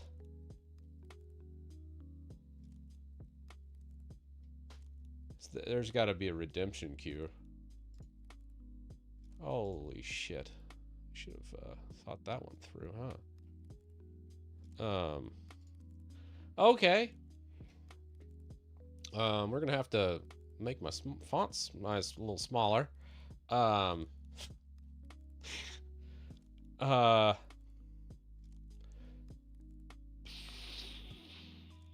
Regrets, but there's got to be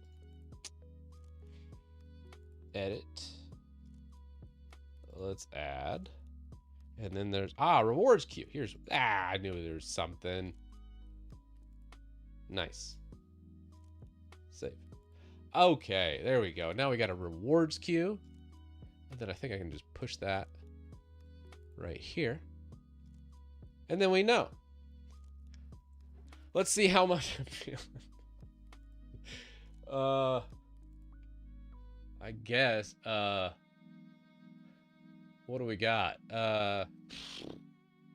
Jeez. 1 second. How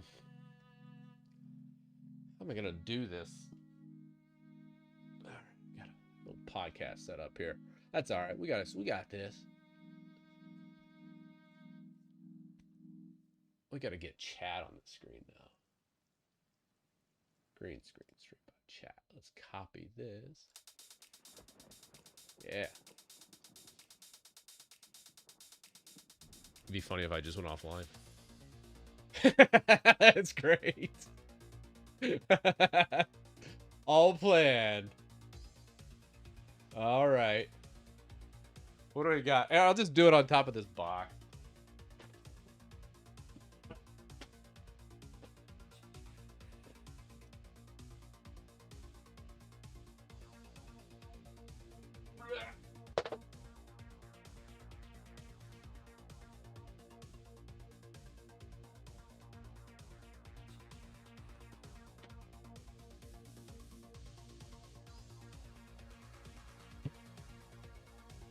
There we go. We're gonna just do it on the box. How's that?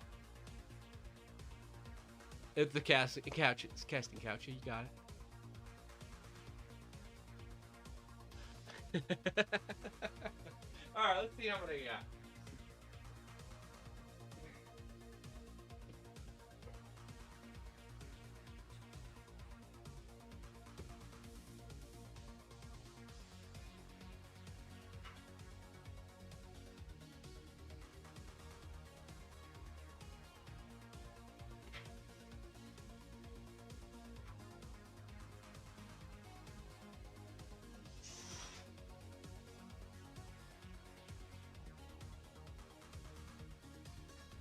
Let's start with 30, huh?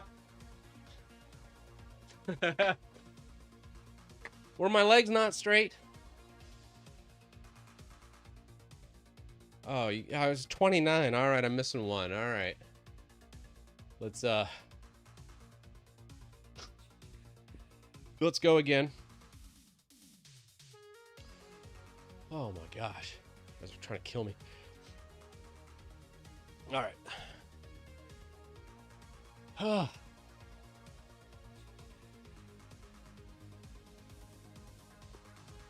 All right, there we go. So we got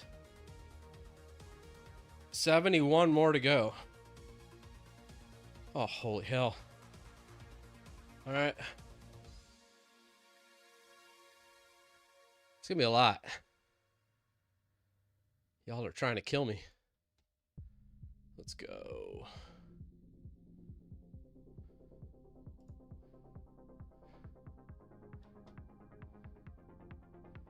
All right, 1 second. We gotta take a break.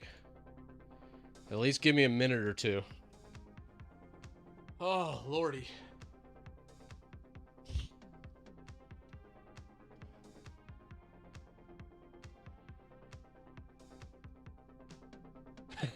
Third 29 look a lot better than the 3 years ago. good stuff. Oh. All right, we'll try. We'll shoot for 21 this next go, and then it will be halfway done.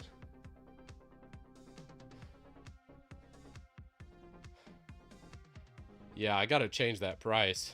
Holy crap. I think there's been people that have been saving up for years waiting on that moment, because that went so fast.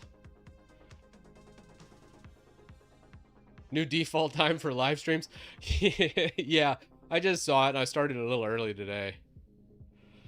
Yeah, Drift. We're getting done with a couple, we just did one of the PRs. All right, we did 29 push-ups. So let's do a PR and then we'll do another set. Oh, God. Why did I do that? Mistakes were made. All right. Let's come back to Win You Till. PRs. I think I already got 1 or 2 of your ones, Drift. Belina Etcher is getting removed. I mean, honestly, you should use Rufus or Ventoy anyways. So we're going to approve that. We talked about it. My view on this was Belina Etcher's okay, but there was some privacy concerns about what they're doing apparently. So it was less of a privacy thing and more of a Ventoy and Rufus are better solutions on Windows. Etcher or Belina Etcher was always a kind of a fallback for me. So I'm okay with getting it removed because frankly, you should be using something else. And that's kind of where I thought. All right, 1 PR, 10 push-ups. I like it. Let's do that. So 1 PR. Let's go. Let's knock out another 10 push-ups. Oh, hell. Why did I do this again? I don't remember. It's lost on me. We need more lighting so you guys can see the form. 1 second.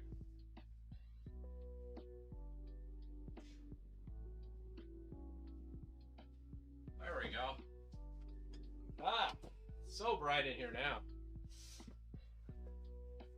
Dude, that is very bright.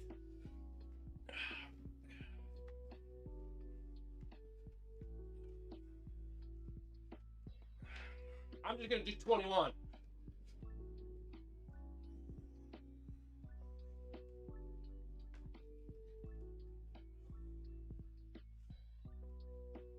There we go. It's 4 more redemptions off. All right, great. Holy crap.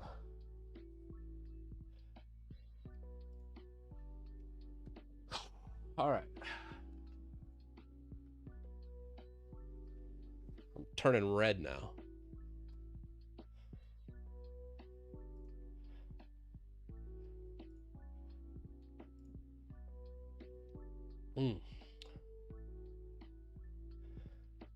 Yeah, light mode. So I usually keep it pretty chill in here. All right. 4 more.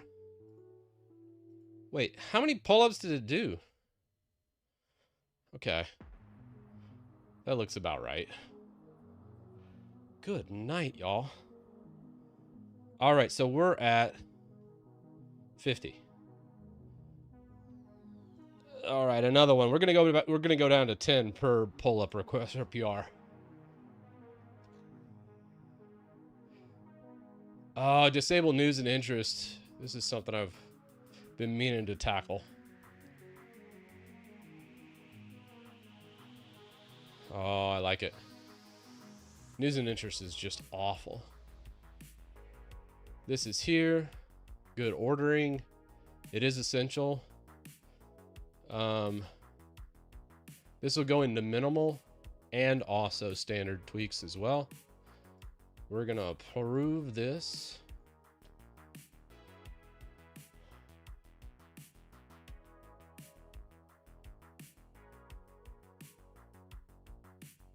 Do you have enough good PRs? Hopefully. To finish this, we'll have to do large chunks if we don't. But I saw a bunch by Martin, Drift, and other common contributors, so I'm pretty sure we do have quite a few good PRs. This is actually a new contributor. Shout out to Cam. Appreciate you. I've never done a PR from you before. Let's test it out, make sure it's good. I think news is disabled already in this. So, oh Lord, updates are available. All right.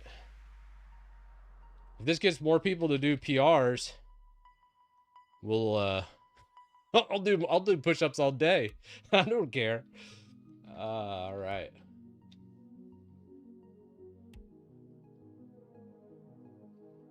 Let's pull our changes. And we're going to do a compile run.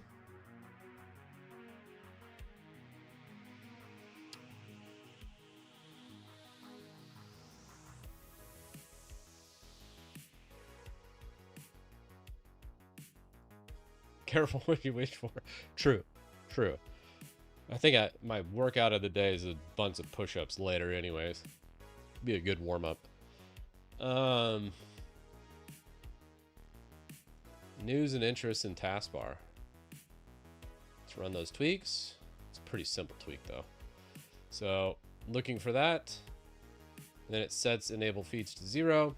Solid. Very, very simple tweak. Also very needed. So let's take this.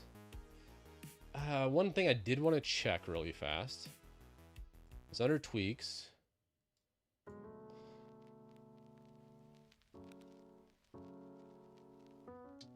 Let's look really fast. Windows space feeds. I'm gonna look at enable feeds really fast.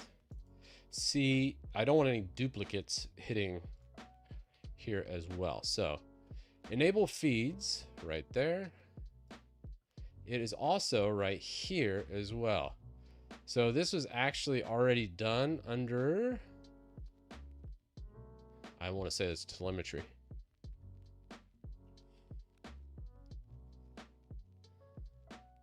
Yeah.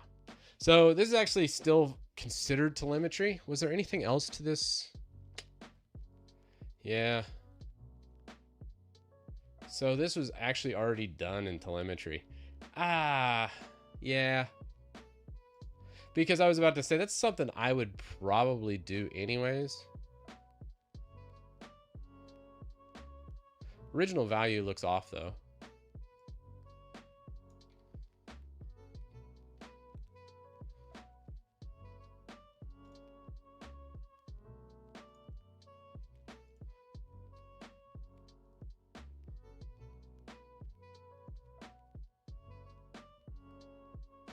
JSON programmer, watch out. Watch out, all you juniors out there. I'm coming for your job.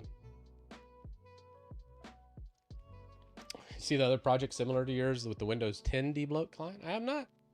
Oh, Talon, yes. Yes, I think he actually linked back to me, Christoph. He sent me an email saying if he had permission. I think he asked for permission to like incorporate WinUtil in his project or something to that nature. And I was like, yeah, that's cool. I'm always for anyway to get rid of debloat. I said, just give me, just write me in under the credits page and I'm good. So I assume he did that. I haven't checked up on him, but I always appreciate anybody out there looking to debloat or help people get rid of a lot of the corporate junk in Windows, I'm always for, you know. And if you want to just yank and steal some of this code, that's what it's there for. It's open source. As long as you give appropriate credit to the people that wrote it, that's all I care about.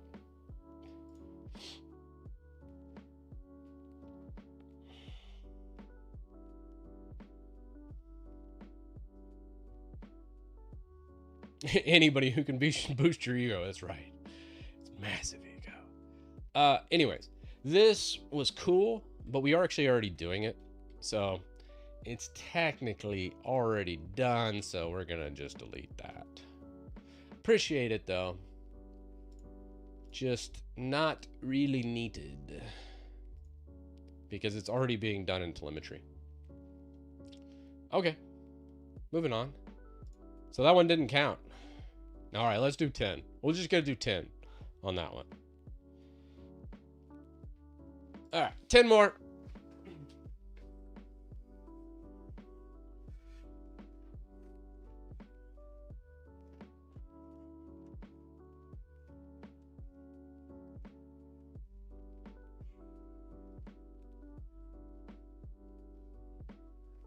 All right, it's 10 more. Knock it out.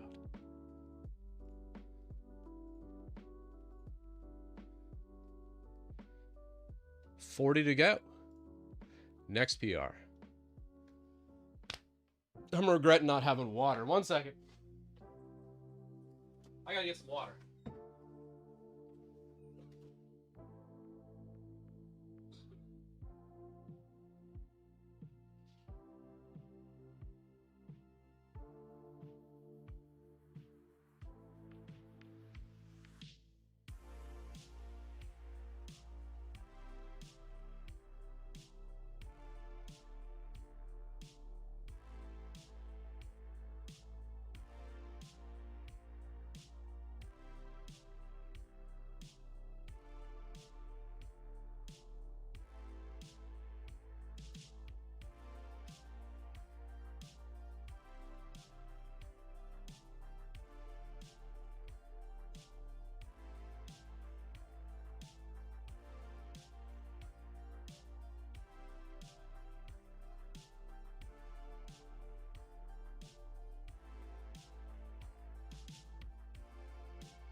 Oh.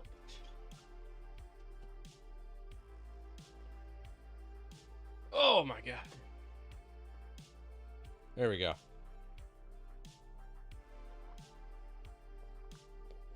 Where's the server rack? It's actually right here. So I got a half rack, mounted it to the wall and kind of put it up and out of the way so I could have more room in here. Andrew, good morning, Chris. You remind me of my younger brother, Sean. He was an optimist and a hardworking person like yourself. Ah, thanks, man. Your brother sounds like an amazing dude. All right. So, next PR, let's do it. Prefer chocolate system to handle other package managers easier. What do we got?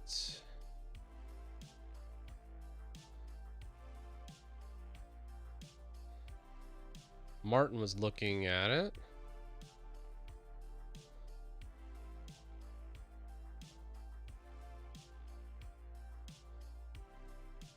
PowerShell is not transferred run spaces automatically where C# is. This is an interesting comment because we use run spaces in the package. He's using an enum and C# and then it's getting pushed back through to PowerShell afterwards. Because you can't use run spaces apparently with just PowerShell equivalent code, which is interesting. PowerShell equivalent is not transferred to run spaces automatically where C# type is. Try messing with initial. Wow. All right. Cool. Let's go. Before we merge that, let's make sure we got everything fetched. All right, we're good. We're clean. Let's close this out. This is a pretty big change. Just so people see what I'm looking at.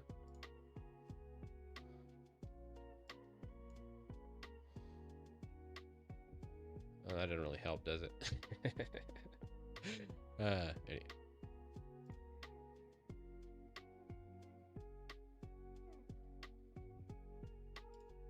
Just gonna take me off the screen.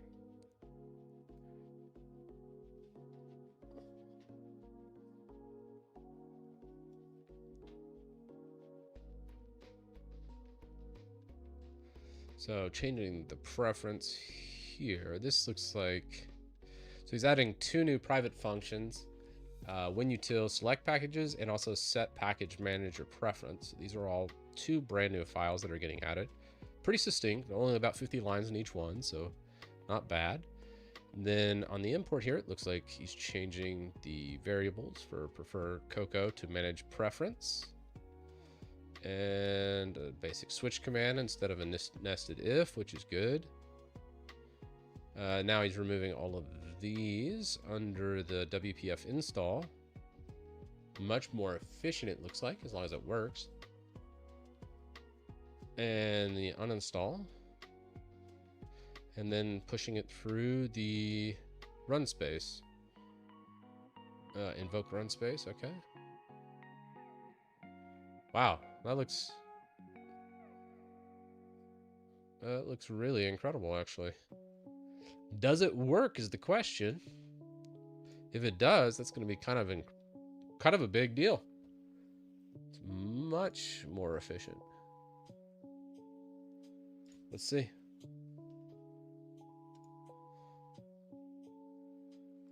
Add me back. All right, let's run this and see what we get. Just wanted people to be able to see this changes. And let's try that run. We're going to have to uninstall and install a program.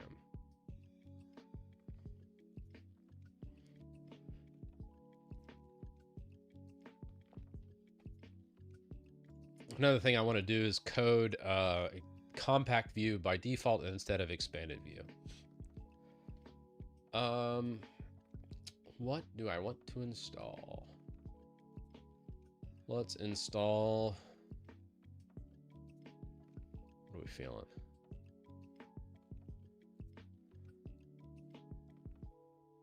Something easy, like maybe just a utility. Let's install. I think we already have hardware manager. Sure, we'll do that. And let's just do 2. I want another really small one. So maybe I already have shell. We already have 7-zip. So let's grab Rufus Imager and install those 2 things. Just make sure it can do that.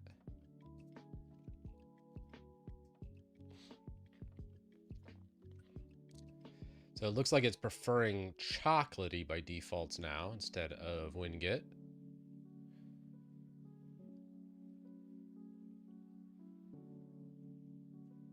All right, that worked for those 2, but now let's uninstall those 2. Install these following. Yes. So we're going to queue these up.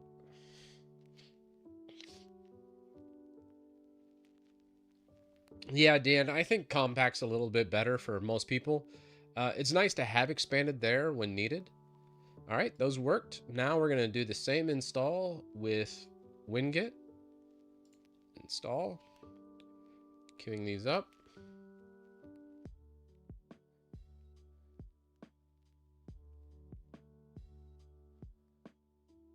Very, very clean.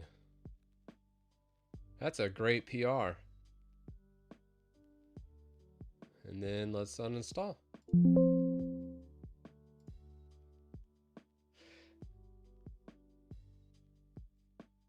I'm impressed.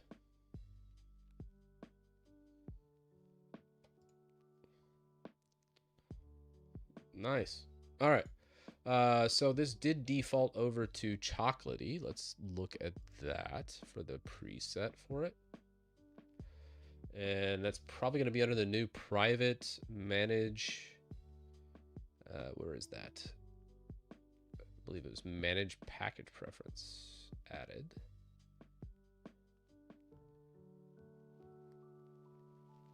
Yes, set package manager preference. All right, position 0.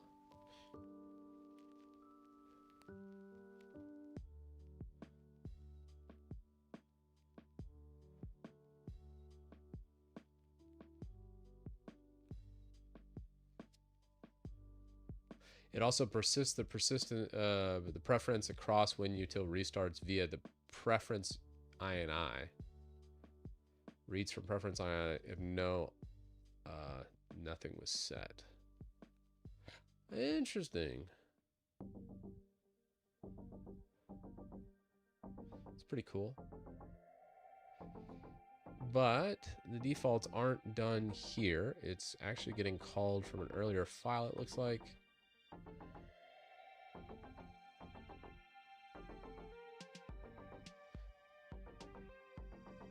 Preference path. Where's that getting called? Okay. So potential, if potential equals there. Okay.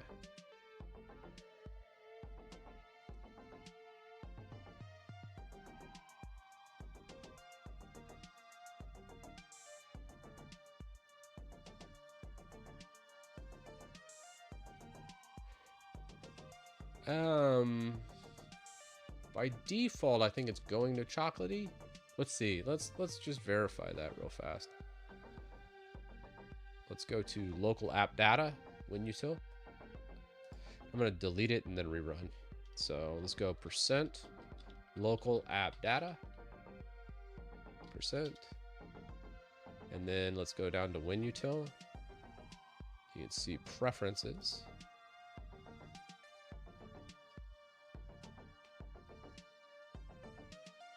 Oh, that was weird. A little bit of a lag there. Just go edit. So it's at WinGet right now. So let's delete and relaunch and see if it is chocolatey.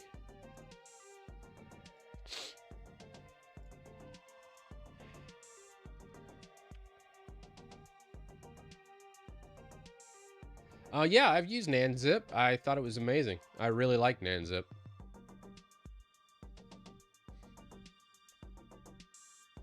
No, it's WinGet.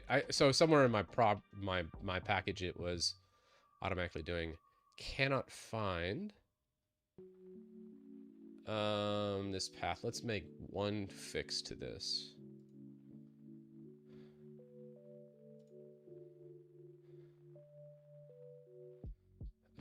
So here's the preference path. Wait, where was that? I wasn't paying attention. Should have left that up. But I want to say it was under potential when the potential variable was set right here. That's where it was. If potential.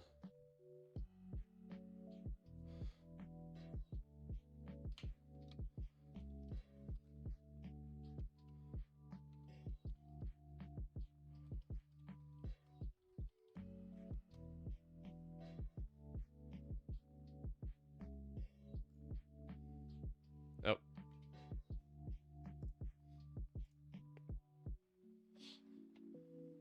So we'll do a test path before that, before the declaration of potential. If that variable is not declared, though, then I feel like that is wrong.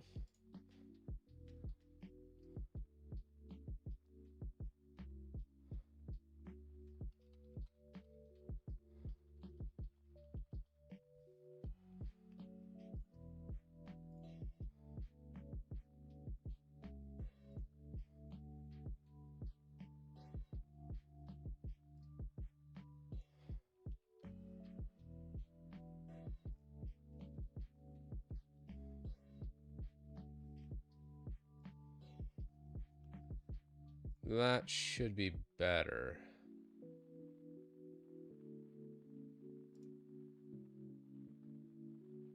Choose down here.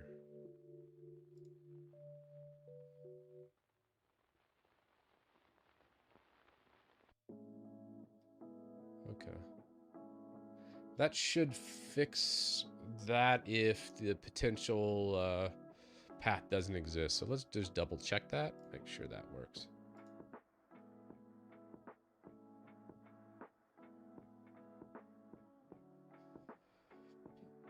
Oh, Christoph. Yeah, sometimes it happens on Twitch. If you hit a refresh, a lot of times it'll get back in sync. Somehow the audio sometimes desyncs in here. One more test of this PR, and then we'll do some more push-ups. All right. So let's do a compile run. The first thing is, one, does the error go away? Second thing, does it actually set the preference to Winget? Should. It does. All that looks good. Compact view. Great. So that's fine. Now, let's do an install and uninstall just to double check this. We're going to be using... Oh, what was the thing? It was Rufus, I think, is what we're using. Why is this... Why isn't this... Houston, we have a problem.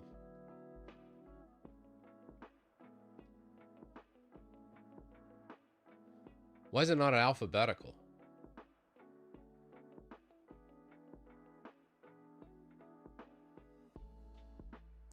Am I just now noticing this, or am I crazy here? What?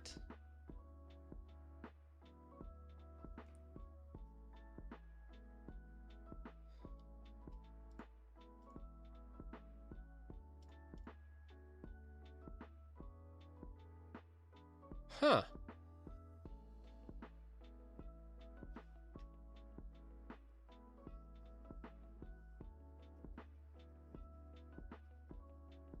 Yeah, it's definitely not alphabetical. But what could have changed?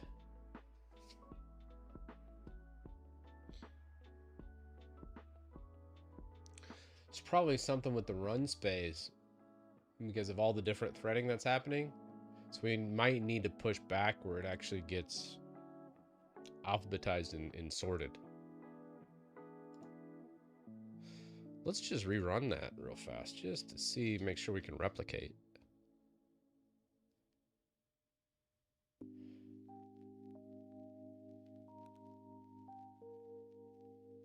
Current version is working. This is not. Okay. Yeah. So something I've done has broken it. Wouldn't be this. So it would be something with this PR and how unintended side effect of this is that. Oh, Scoop. Yes, Christoph. We will add Scoop at some point in time. Edge paid to be #1. Still waiting for my paycheck. Microsoft, get on it, man.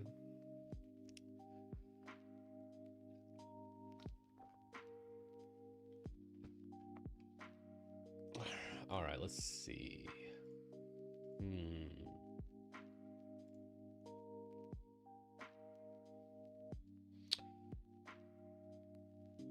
I might need to give a drift on this one.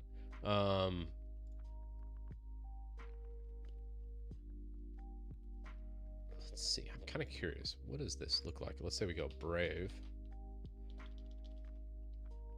Exit back. No, it's still not alpha. Ah. How interesting.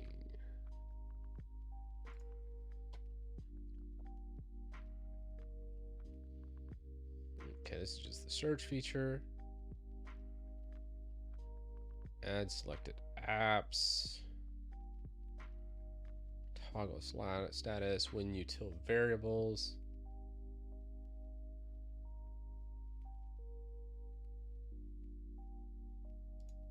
App area.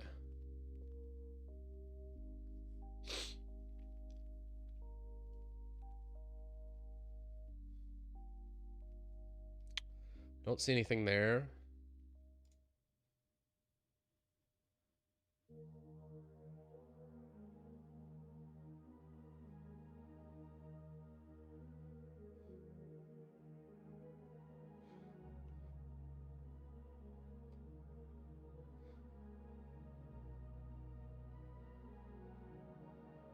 Let's see.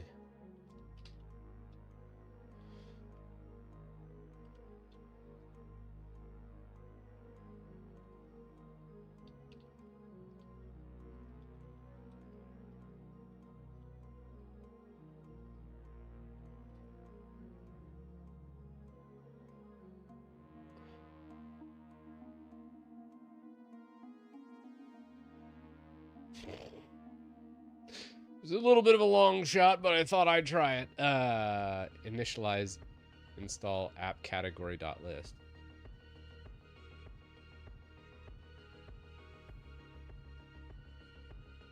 Initialize, install category by list.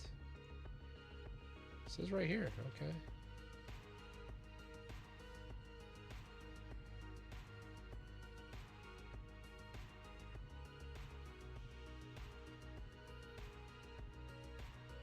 Huh.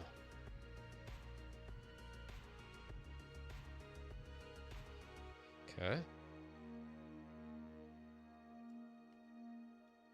Take this. I appreciate you looking that up for me. It's only right here. Thanks, AI. So we got this.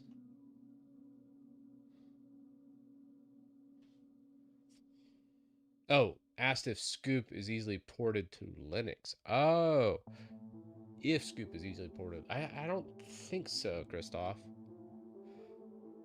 I haven't seen a Scoop port of it because Scoop's written in PowerShell. It'd be kind of weird to do that.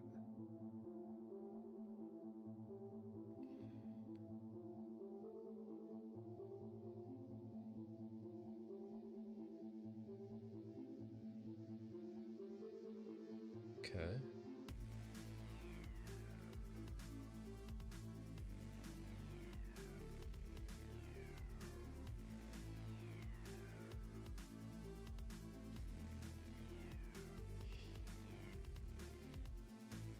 I wonder, while we're here, I think we can actually just swap these guys right here. The collapse and expand.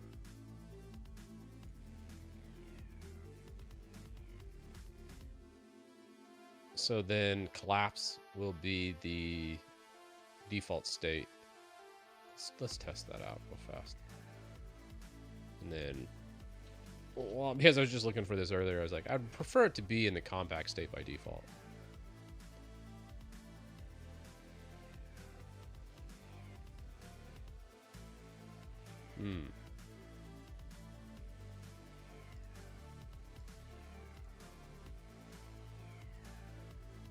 Yeah, no, that didn't. Okay, well. Worth a shot. Anyways, let's revert that.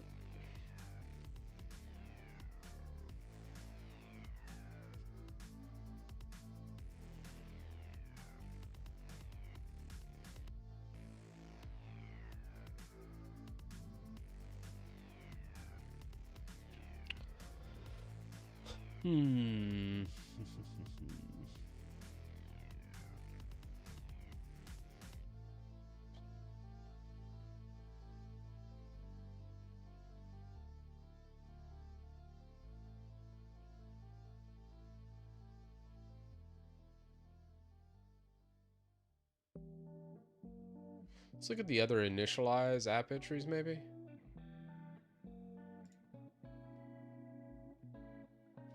See if there's a sort in here. One of the sorts just is not happening. No. It's just right here. Okay. Huh.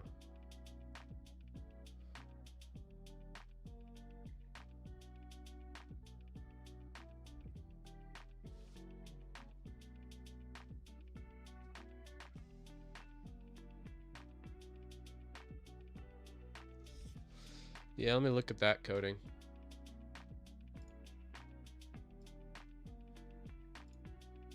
Oh crap, we still got push-ups. Get when util selected packages. Oh, it might be because we changed the package manager. That would make more sense. Let me look at the private get util. Alright.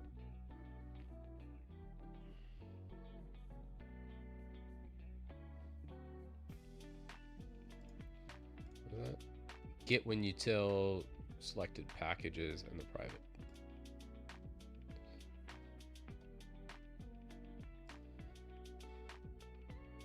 Sorts given packages on installer based on preference and ability. Ah, but the weird thing about this is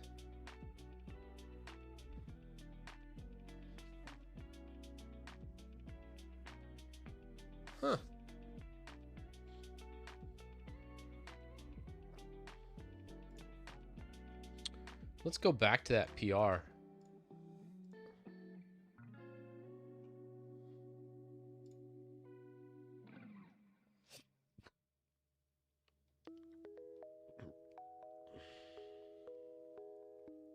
I'm looking over here just to see. I bet you there's something that was happened over here, obviously, that was doing the sorting and was just missed by the PR.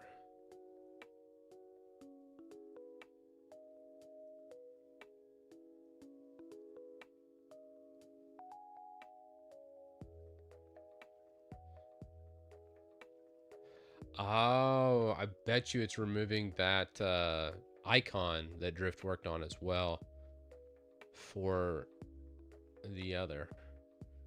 So let me test that really fast too. I like the PR, but I think it's missing it. I think it cut out some of the other PRs in the past. So we might lose some functionality if I accept this. So when I'm looking at this and we were doing Rufus imager, right? Let's say we do an install here.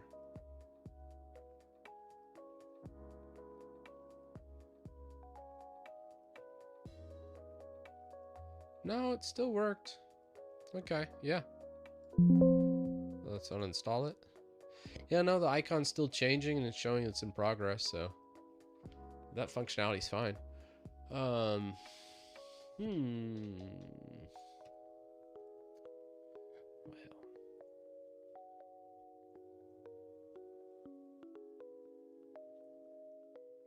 Yeah, we can always revert back. That's the beauty of Git, is everything's always stored right here. So I've already accepted the PR, but I can go back through and go, here's everything that was changed in the PR. We can always revert. We can do lots of stuff. So not a big deal. I just liked kind of how it was done and some of the things that it remembered. I bet you it's right here. So packages winget.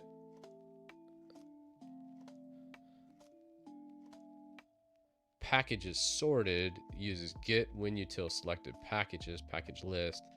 That, but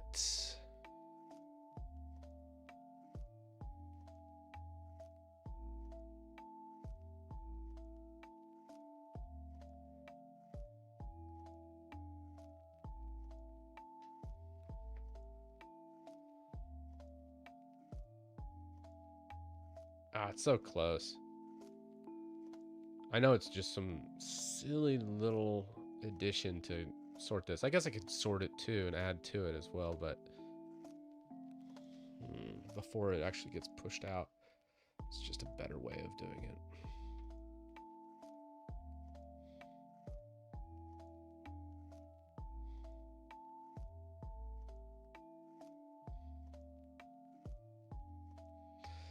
It also might be because this is using an array, and I don't think this one is.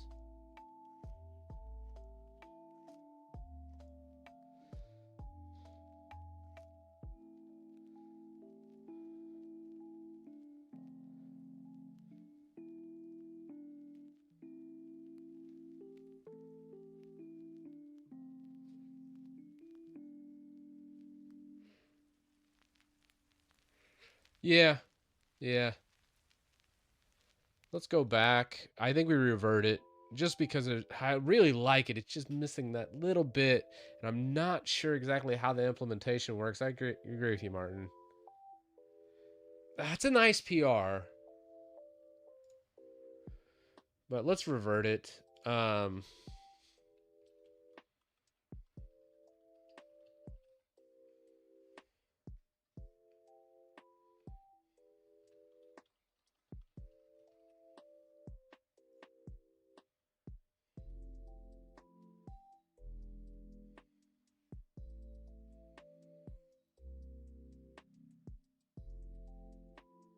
What would you say? How long you have to train programming to be an actual useful programmer? You might ask Martin that question. I don't know if I'd consider myself a useful programmer. At this point, I'm a glorified project manager.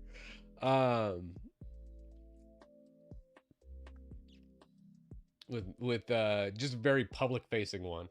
So every single decision I make gets criticized or looked at, which is amazing because it enables me to learn things that most people probably just would never learn from a project management standpoint. The other day I was looking at Git, and Git is just unbelievably, I think Git is just the best thing I've ever used in my life.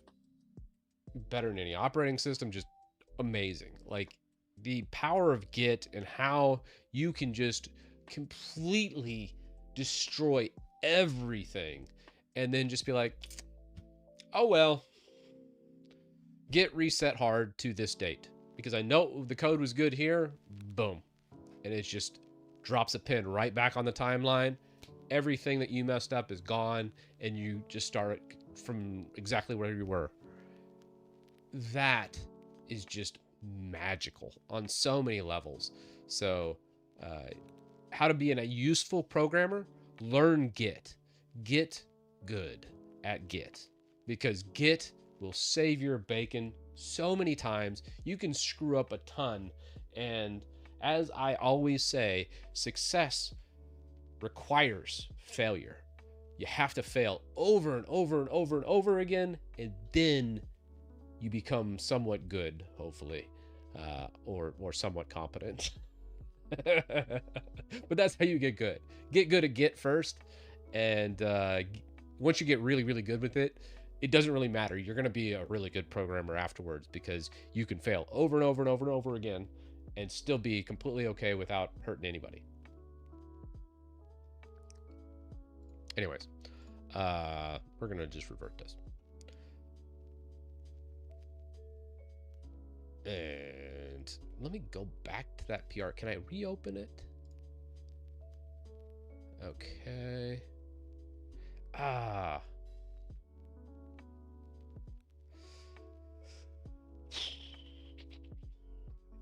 do I reopen this PR and then get it back to... So here's another thing about getting good with Git. I've never had to go back and reopen a PR that was already merged. I don't know how to do that.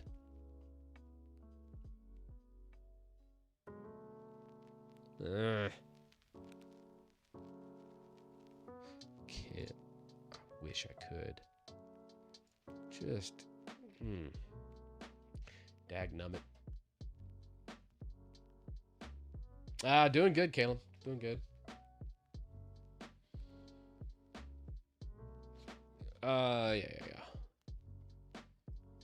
I want to reopen this. Let's just make another comment. Had to revert changes because the apps were not being sorted. Alpha.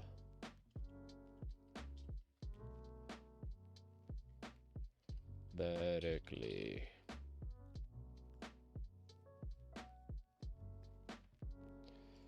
And dang it.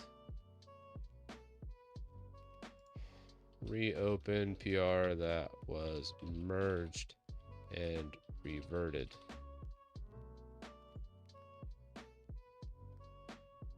You can't. Okay, well. I get it.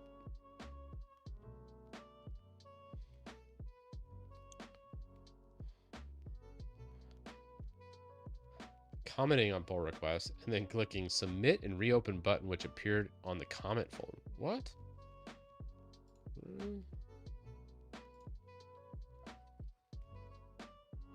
Yeah, that's not a thing. I think it's gonna have to be reopened by him.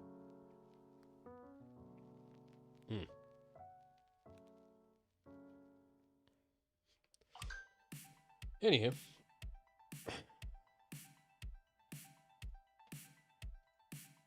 Yeah, I think he's just gonna have to redo the yeah.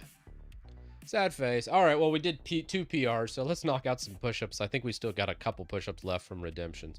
What are we at? I think we only have 40 push-ups left. Let's see. 40 to go. All right, let's get it. Ah! Knock out a few.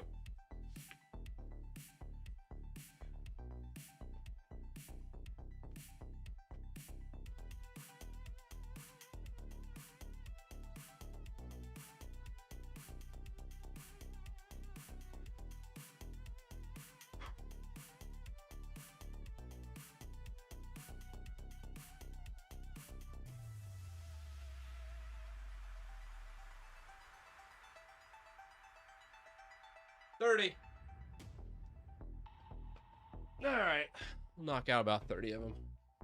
We'll finish the last 10.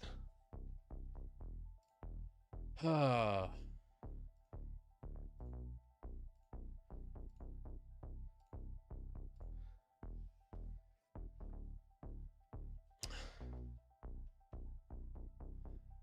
yeah, I need to check the PowerShell profile. Let's take a look at it. I could use a break.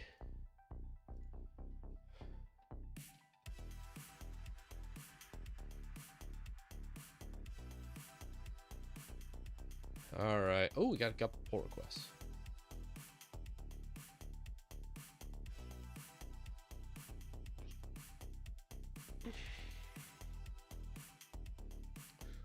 Who was asking about that? Julian. All right, remove warning. I like that.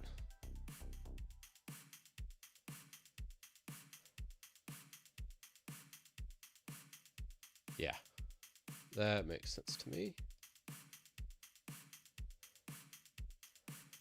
Merge that. Next one. Time path variable.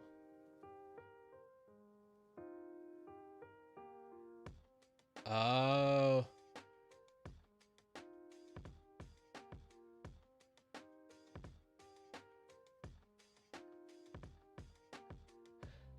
That's cool.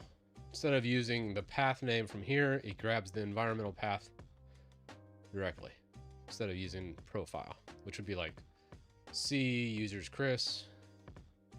Now we just grab it cleanly through the documents. Poor guy. He's been waiting since March 1st. Oh, damn. I'm sorry. I'm sorry. That's terrible. Let's get this merged. Better late than never, I always say. Oh. Let's pull this down after that reversion too. Let's see. Make sure we got our alphabet.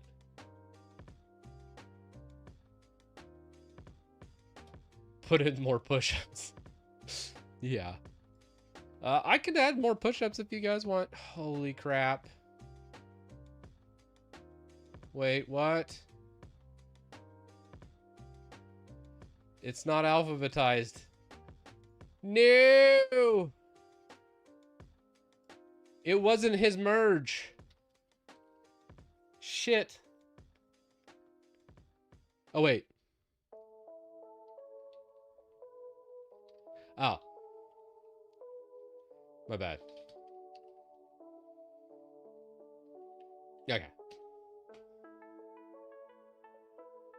Oops. I didn't see that the poll didn't work. I was like, ah, oh, God bless it. It was another PR I did earlier and I just missed it and didn't catch it till then. Son of a bitch. Oh, man.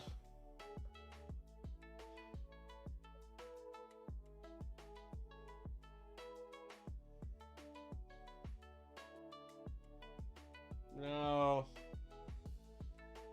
Feels bad, man. Feels bad. Ah. Lord.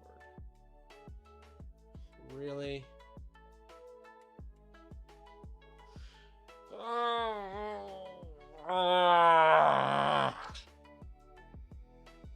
It wasn't his PR.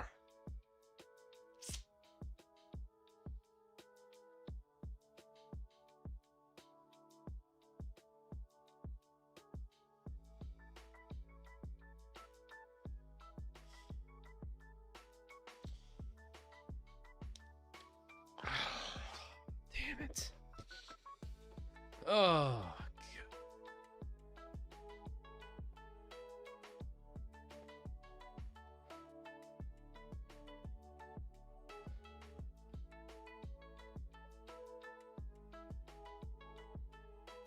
Yeah. I mean, well, let's first, just for sanity's sake, I just want to see it work using the official branch. That's why we have stable releases. Back in the day, we didn't do that. Oh yeah, see that works fine. Okay. Compact expanded view. Okay.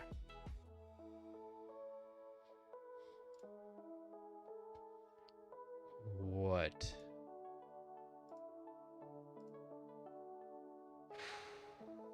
So it was a PR we did.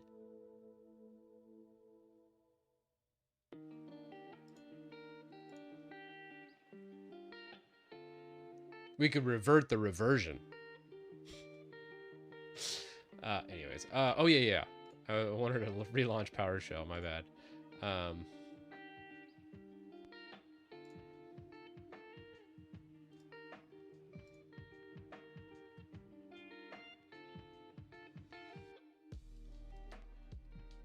I think I can pull the changes. Update profile. Yeah, I think update profile will do it. Update profile. I couldn't remember. Okay. Let's go to terminal. Perfect. Great. What other changes we need to make here?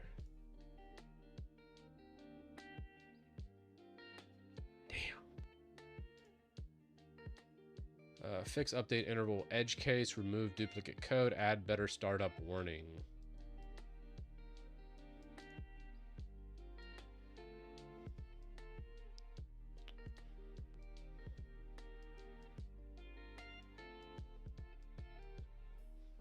What do we think of that?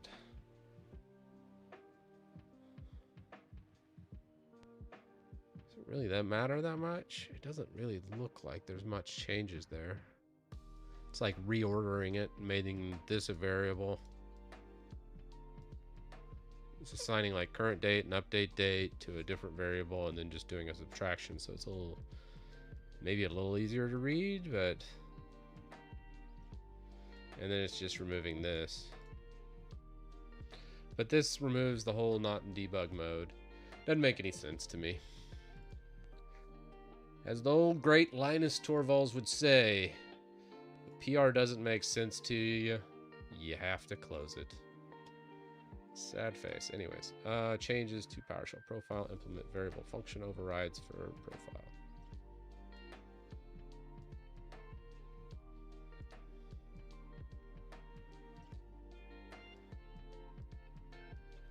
Huh.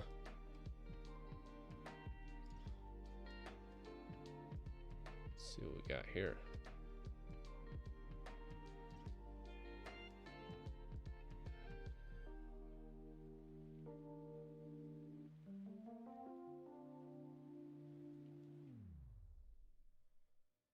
Okay. Oh, man. Nuke the world commit, it looks like.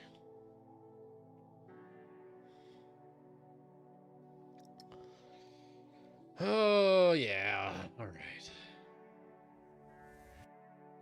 Bro. I'm going to leave that one open. It's a lot to change. All right. Update uptime function. Simplified date format checking fixes when the current date and months is not double digits. Fix PowerShell 5 formatting. Ooh. Nice. All right. Globalization, slug pattern. Great, great. Instead of doing this manipulation of the string, it looks like it's much more simplistic. I like it. Yes. That does seem much better. Cool. Let's try it out.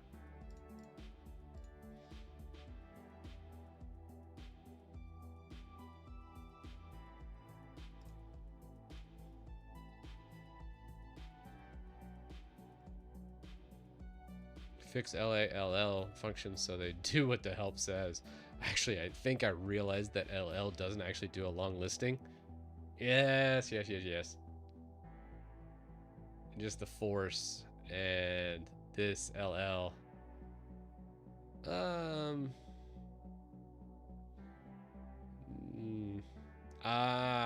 LA was that, LL was this. Yeah. Because dash hidden is an actual valid flag in Windows, at least PowerShell. So that is actually correct. I noticed that afterwards. I was like, oh shoot, LL's not showing me all the, just to demonstrate too. When you do LL, it's just, oh, that one's showing it. Yeah, so LL's long listing. LA was showing hidden,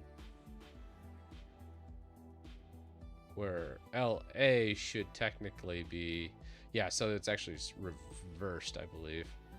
Anyways, yeah, I noticed that bug too. I'm just too lazy to fix it. Appreciate you. Torvalds is way too grumpy. I mean, he's managed Linux for so many years. Wouldn't you be grumpy too, having to deal with all that, all the shenanigans that come up?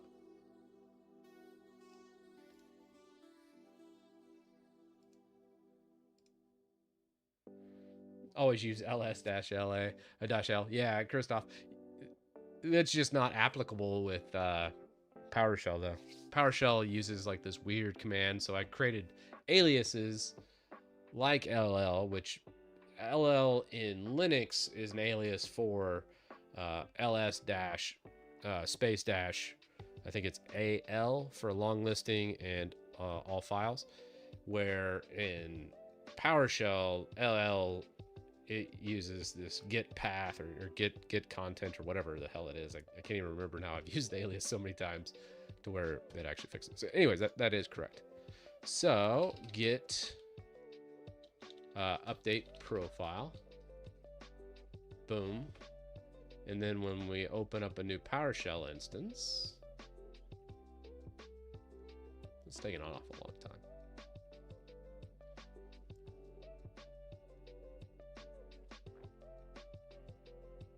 Tell me why it took you 8 seconds to launch when you tilt. Did it take 8 seconds?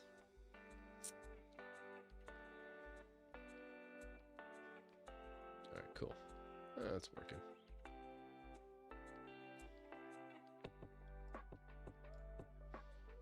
Let's see. Damn.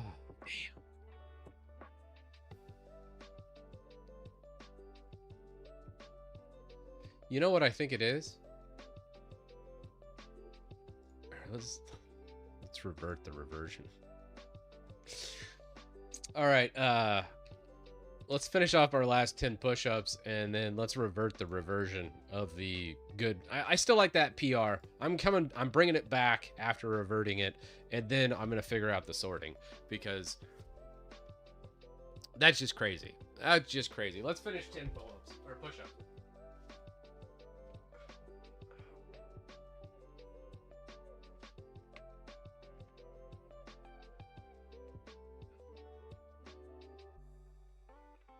All right. There we go. 10 push-ups. Boom. Done. Let's go desktop.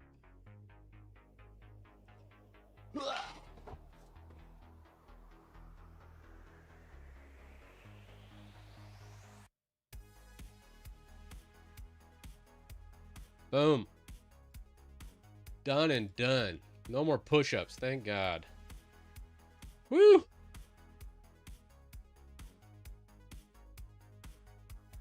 All right. We are done.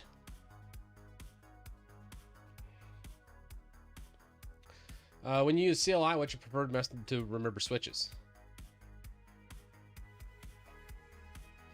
I guess just do them over and over and again. Repetition. Practice.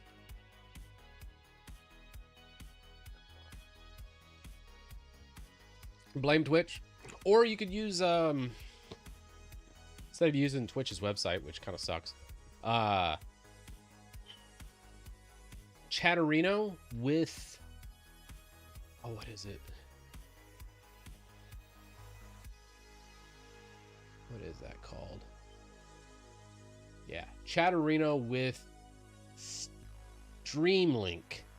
Install Streamlink and MPV. Even on Windows, this works. But use MPV with Streamlink, and it absolutely will change everything. It'll fix that desync that happens on the website, because every browser sucks. You run into problems. It's just, awful. Mathis, thanks for the deal. What, 22 months?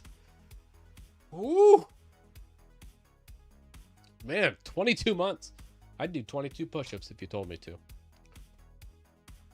I'll do that later.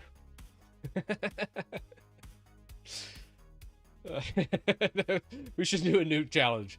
For every sub, depending on how long you've been subbed for, I'll do that many push-ups. That would be hilarious. Although that could turn out really, really nasty, really fast. How long has WinUtil take seconds to open? Long time, Phoenix. It's 10,000 lines that gets fed into a run space. So, quite some time. Let's drop this stash. I think we need to do a git reset. Blah. Let's see. What is the latest commits here? Let's look at our commit history, and then I'll determine.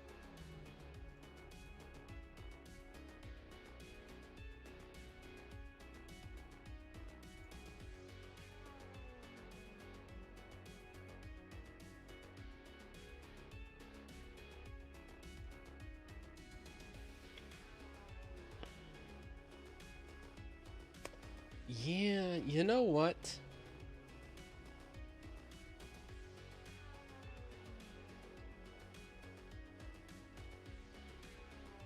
How about we do a hard reset?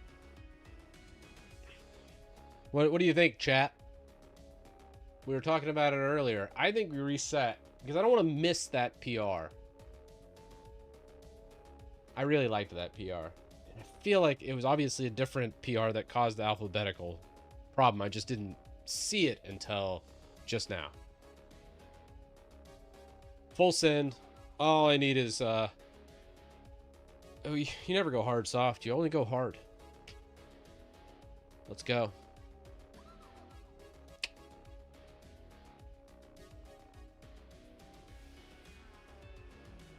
And then we just do a git push, force. Do a git reset hard, and then you gotta git push force it. Nuke it to space. Let's go. Done. Now, what did that do? All right, cool. Wiped out my reversion. Anyways, that worked.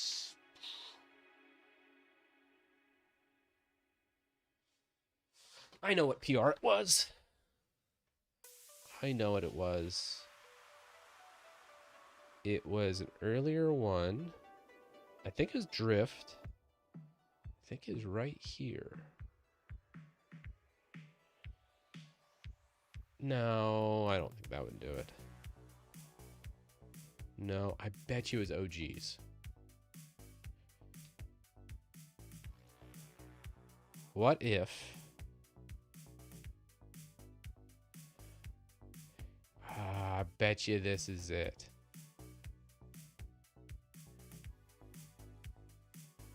This looks like this would be it. I've got a good feeling about this one.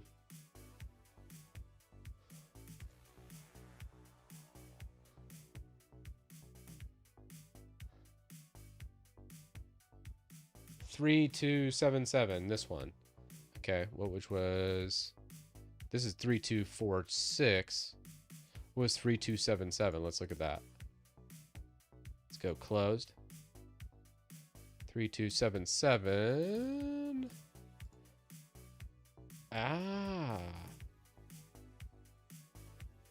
I didn't bug test this. I just thought it was from you, Martin. I just see your name and I'm like, must be good. It's from Martin.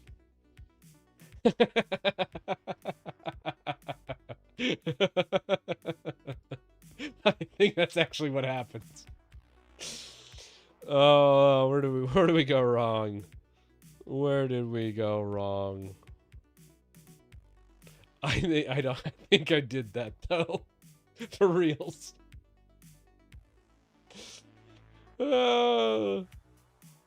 Let's see if we can't find it.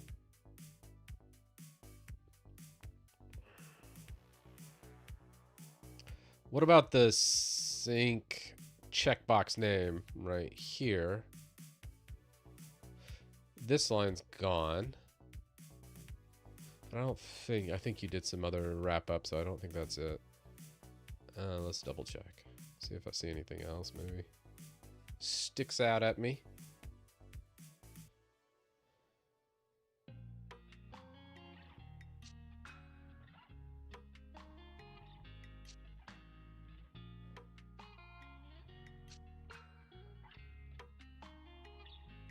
Bless you, did de-bloat the living hell out of it, though. There's a lot going on here.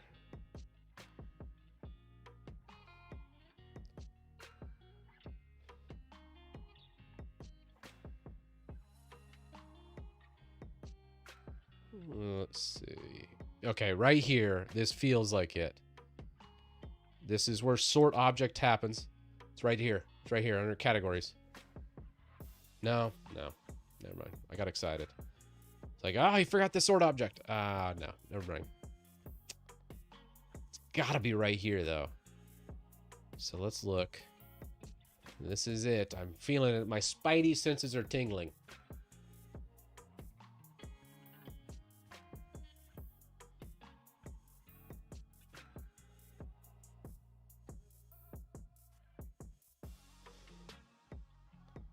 So for each category, but where's category getting declared at?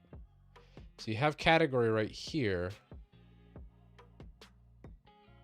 Let's look for the declaration. The declaration happens right here.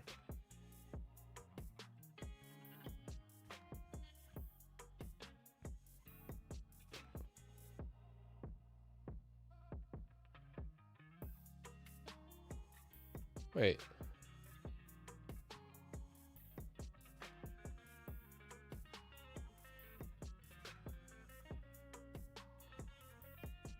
Guess you don't need to declare category because of that.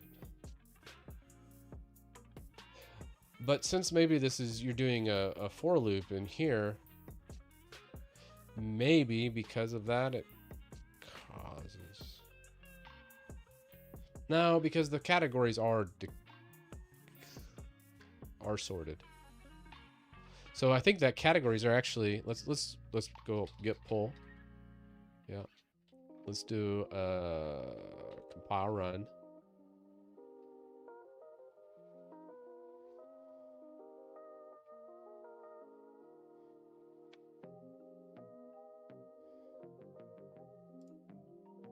So the categories are getting sorted.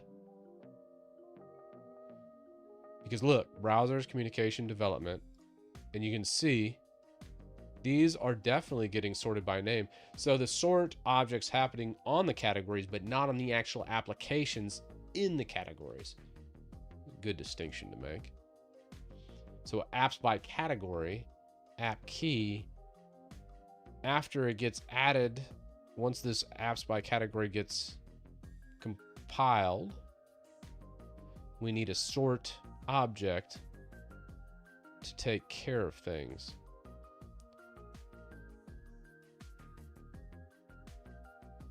So during this right here, this app keys, oh, we're so close, so close. Right here, app keys, where app equals sort object for each object, initialize app entry. So right here, we need to add a sort object for each object. So apps by category, just simply adding this to like right here should do it.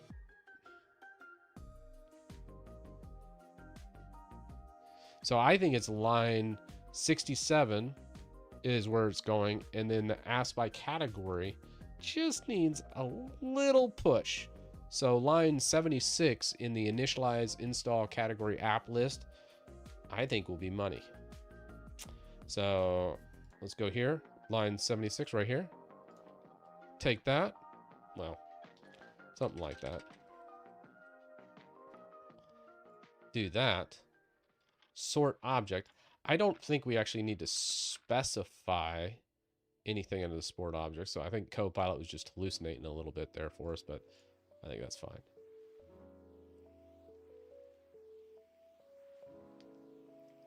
All right. Let's close this. Compile, run.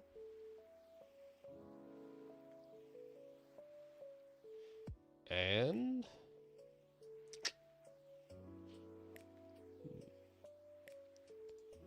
hot diggity dog. Look at that. Don't say I never coded anything. I coded 2 words today. I think that's enough. I am exhausted.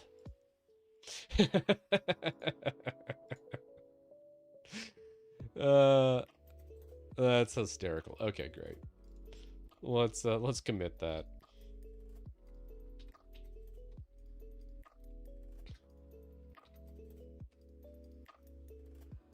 Alrighty. Yeah. I was like, man, I know it's something simple.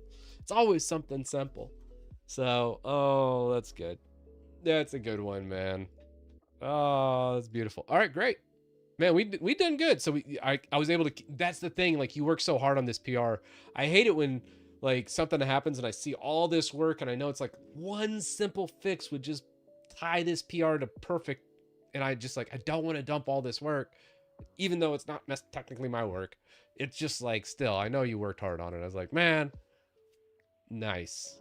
So we got some really good PRs done today. Martin, OG, Drift, and then the new contributor, which had made that really great package manager preference PR and cleaned up some of the code, made it more concise. I thought was really good as well.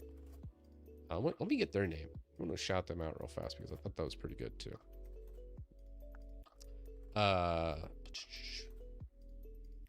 Let's just go here. Yeah. Cam. So yeah, Cam with that. I actually ended up reverting the disable news interest because we already had that in the telemetry one. Ain't nobody like news and interest tweak. So we already was doing that by default, so we didn't actually need to add another checkbox. So I actually removed this one, but this one we did keep. So that was the preferred chocolatey system and package manager system. I thought was pretty concise and good. We still have 10 PRs to do, but tell another day. I think this was some good progress. I'm gonna get back to streaming on the regular, and we will just keep going at it. until I think get back to at least a couple times a week. I think, because I have not been doing much in the way of videos, and if I'm not doing videos and I'm not updating stuff, what am I doing with my life? So I love the streams so we can make some good progress. This is great progress today, though. Those are some big PRs, big functionality leaps as well. So drinking and gaming, pretty much, and working out. Been working out like a crazy person. Like the workout for today is, oh geez, what is the workout today? Oh yeah, it's run roughly 2,000 meters running, 30 seconds of max pull-ups, so probably about 20 pull-ups, a minute of max push-ups, probably like 30 push-ups in a minute, 5 times. Oh, and then a minute and a half of air squats. So I got probably another couple hundred push-ups my way, probably about 100 pull-ups, and probably 300 squats, and then a couple, just a 2K run. It's not bad. Yeah, the 100 push-ups were just a warm-up. Exactly. Getting prepared for Murph coming up here in Memorial Day. So that's always a fun test of endurance and just physical fitness. I really enjoy Murph, so that'll be a good one. About an hour of pull-ups, push-ups, and squats, with a mile run on the front and back of it. So it's fun. But I've been super addicted to working out, getting into it, especially in my 40s. I'd have to say I'm in the best shape of my life, and you know, I think a lot of it's to y'all. You know, being able to do this and then not have to work like a mad dog, you know, 5-6 days a week like I was, has been life-changing. So I appreciate everybody. I appreciate all the support, code, everything. Just sitting here yelling at me in chat. Thank you, guys. And with that, we're gonna shut it down for the day until we'll see. I got to do that video on the minimal phone coming out, the worst phone I've ever used. That's gonna be an interesting one. We'll see how that goes. All right, y'all. Peace.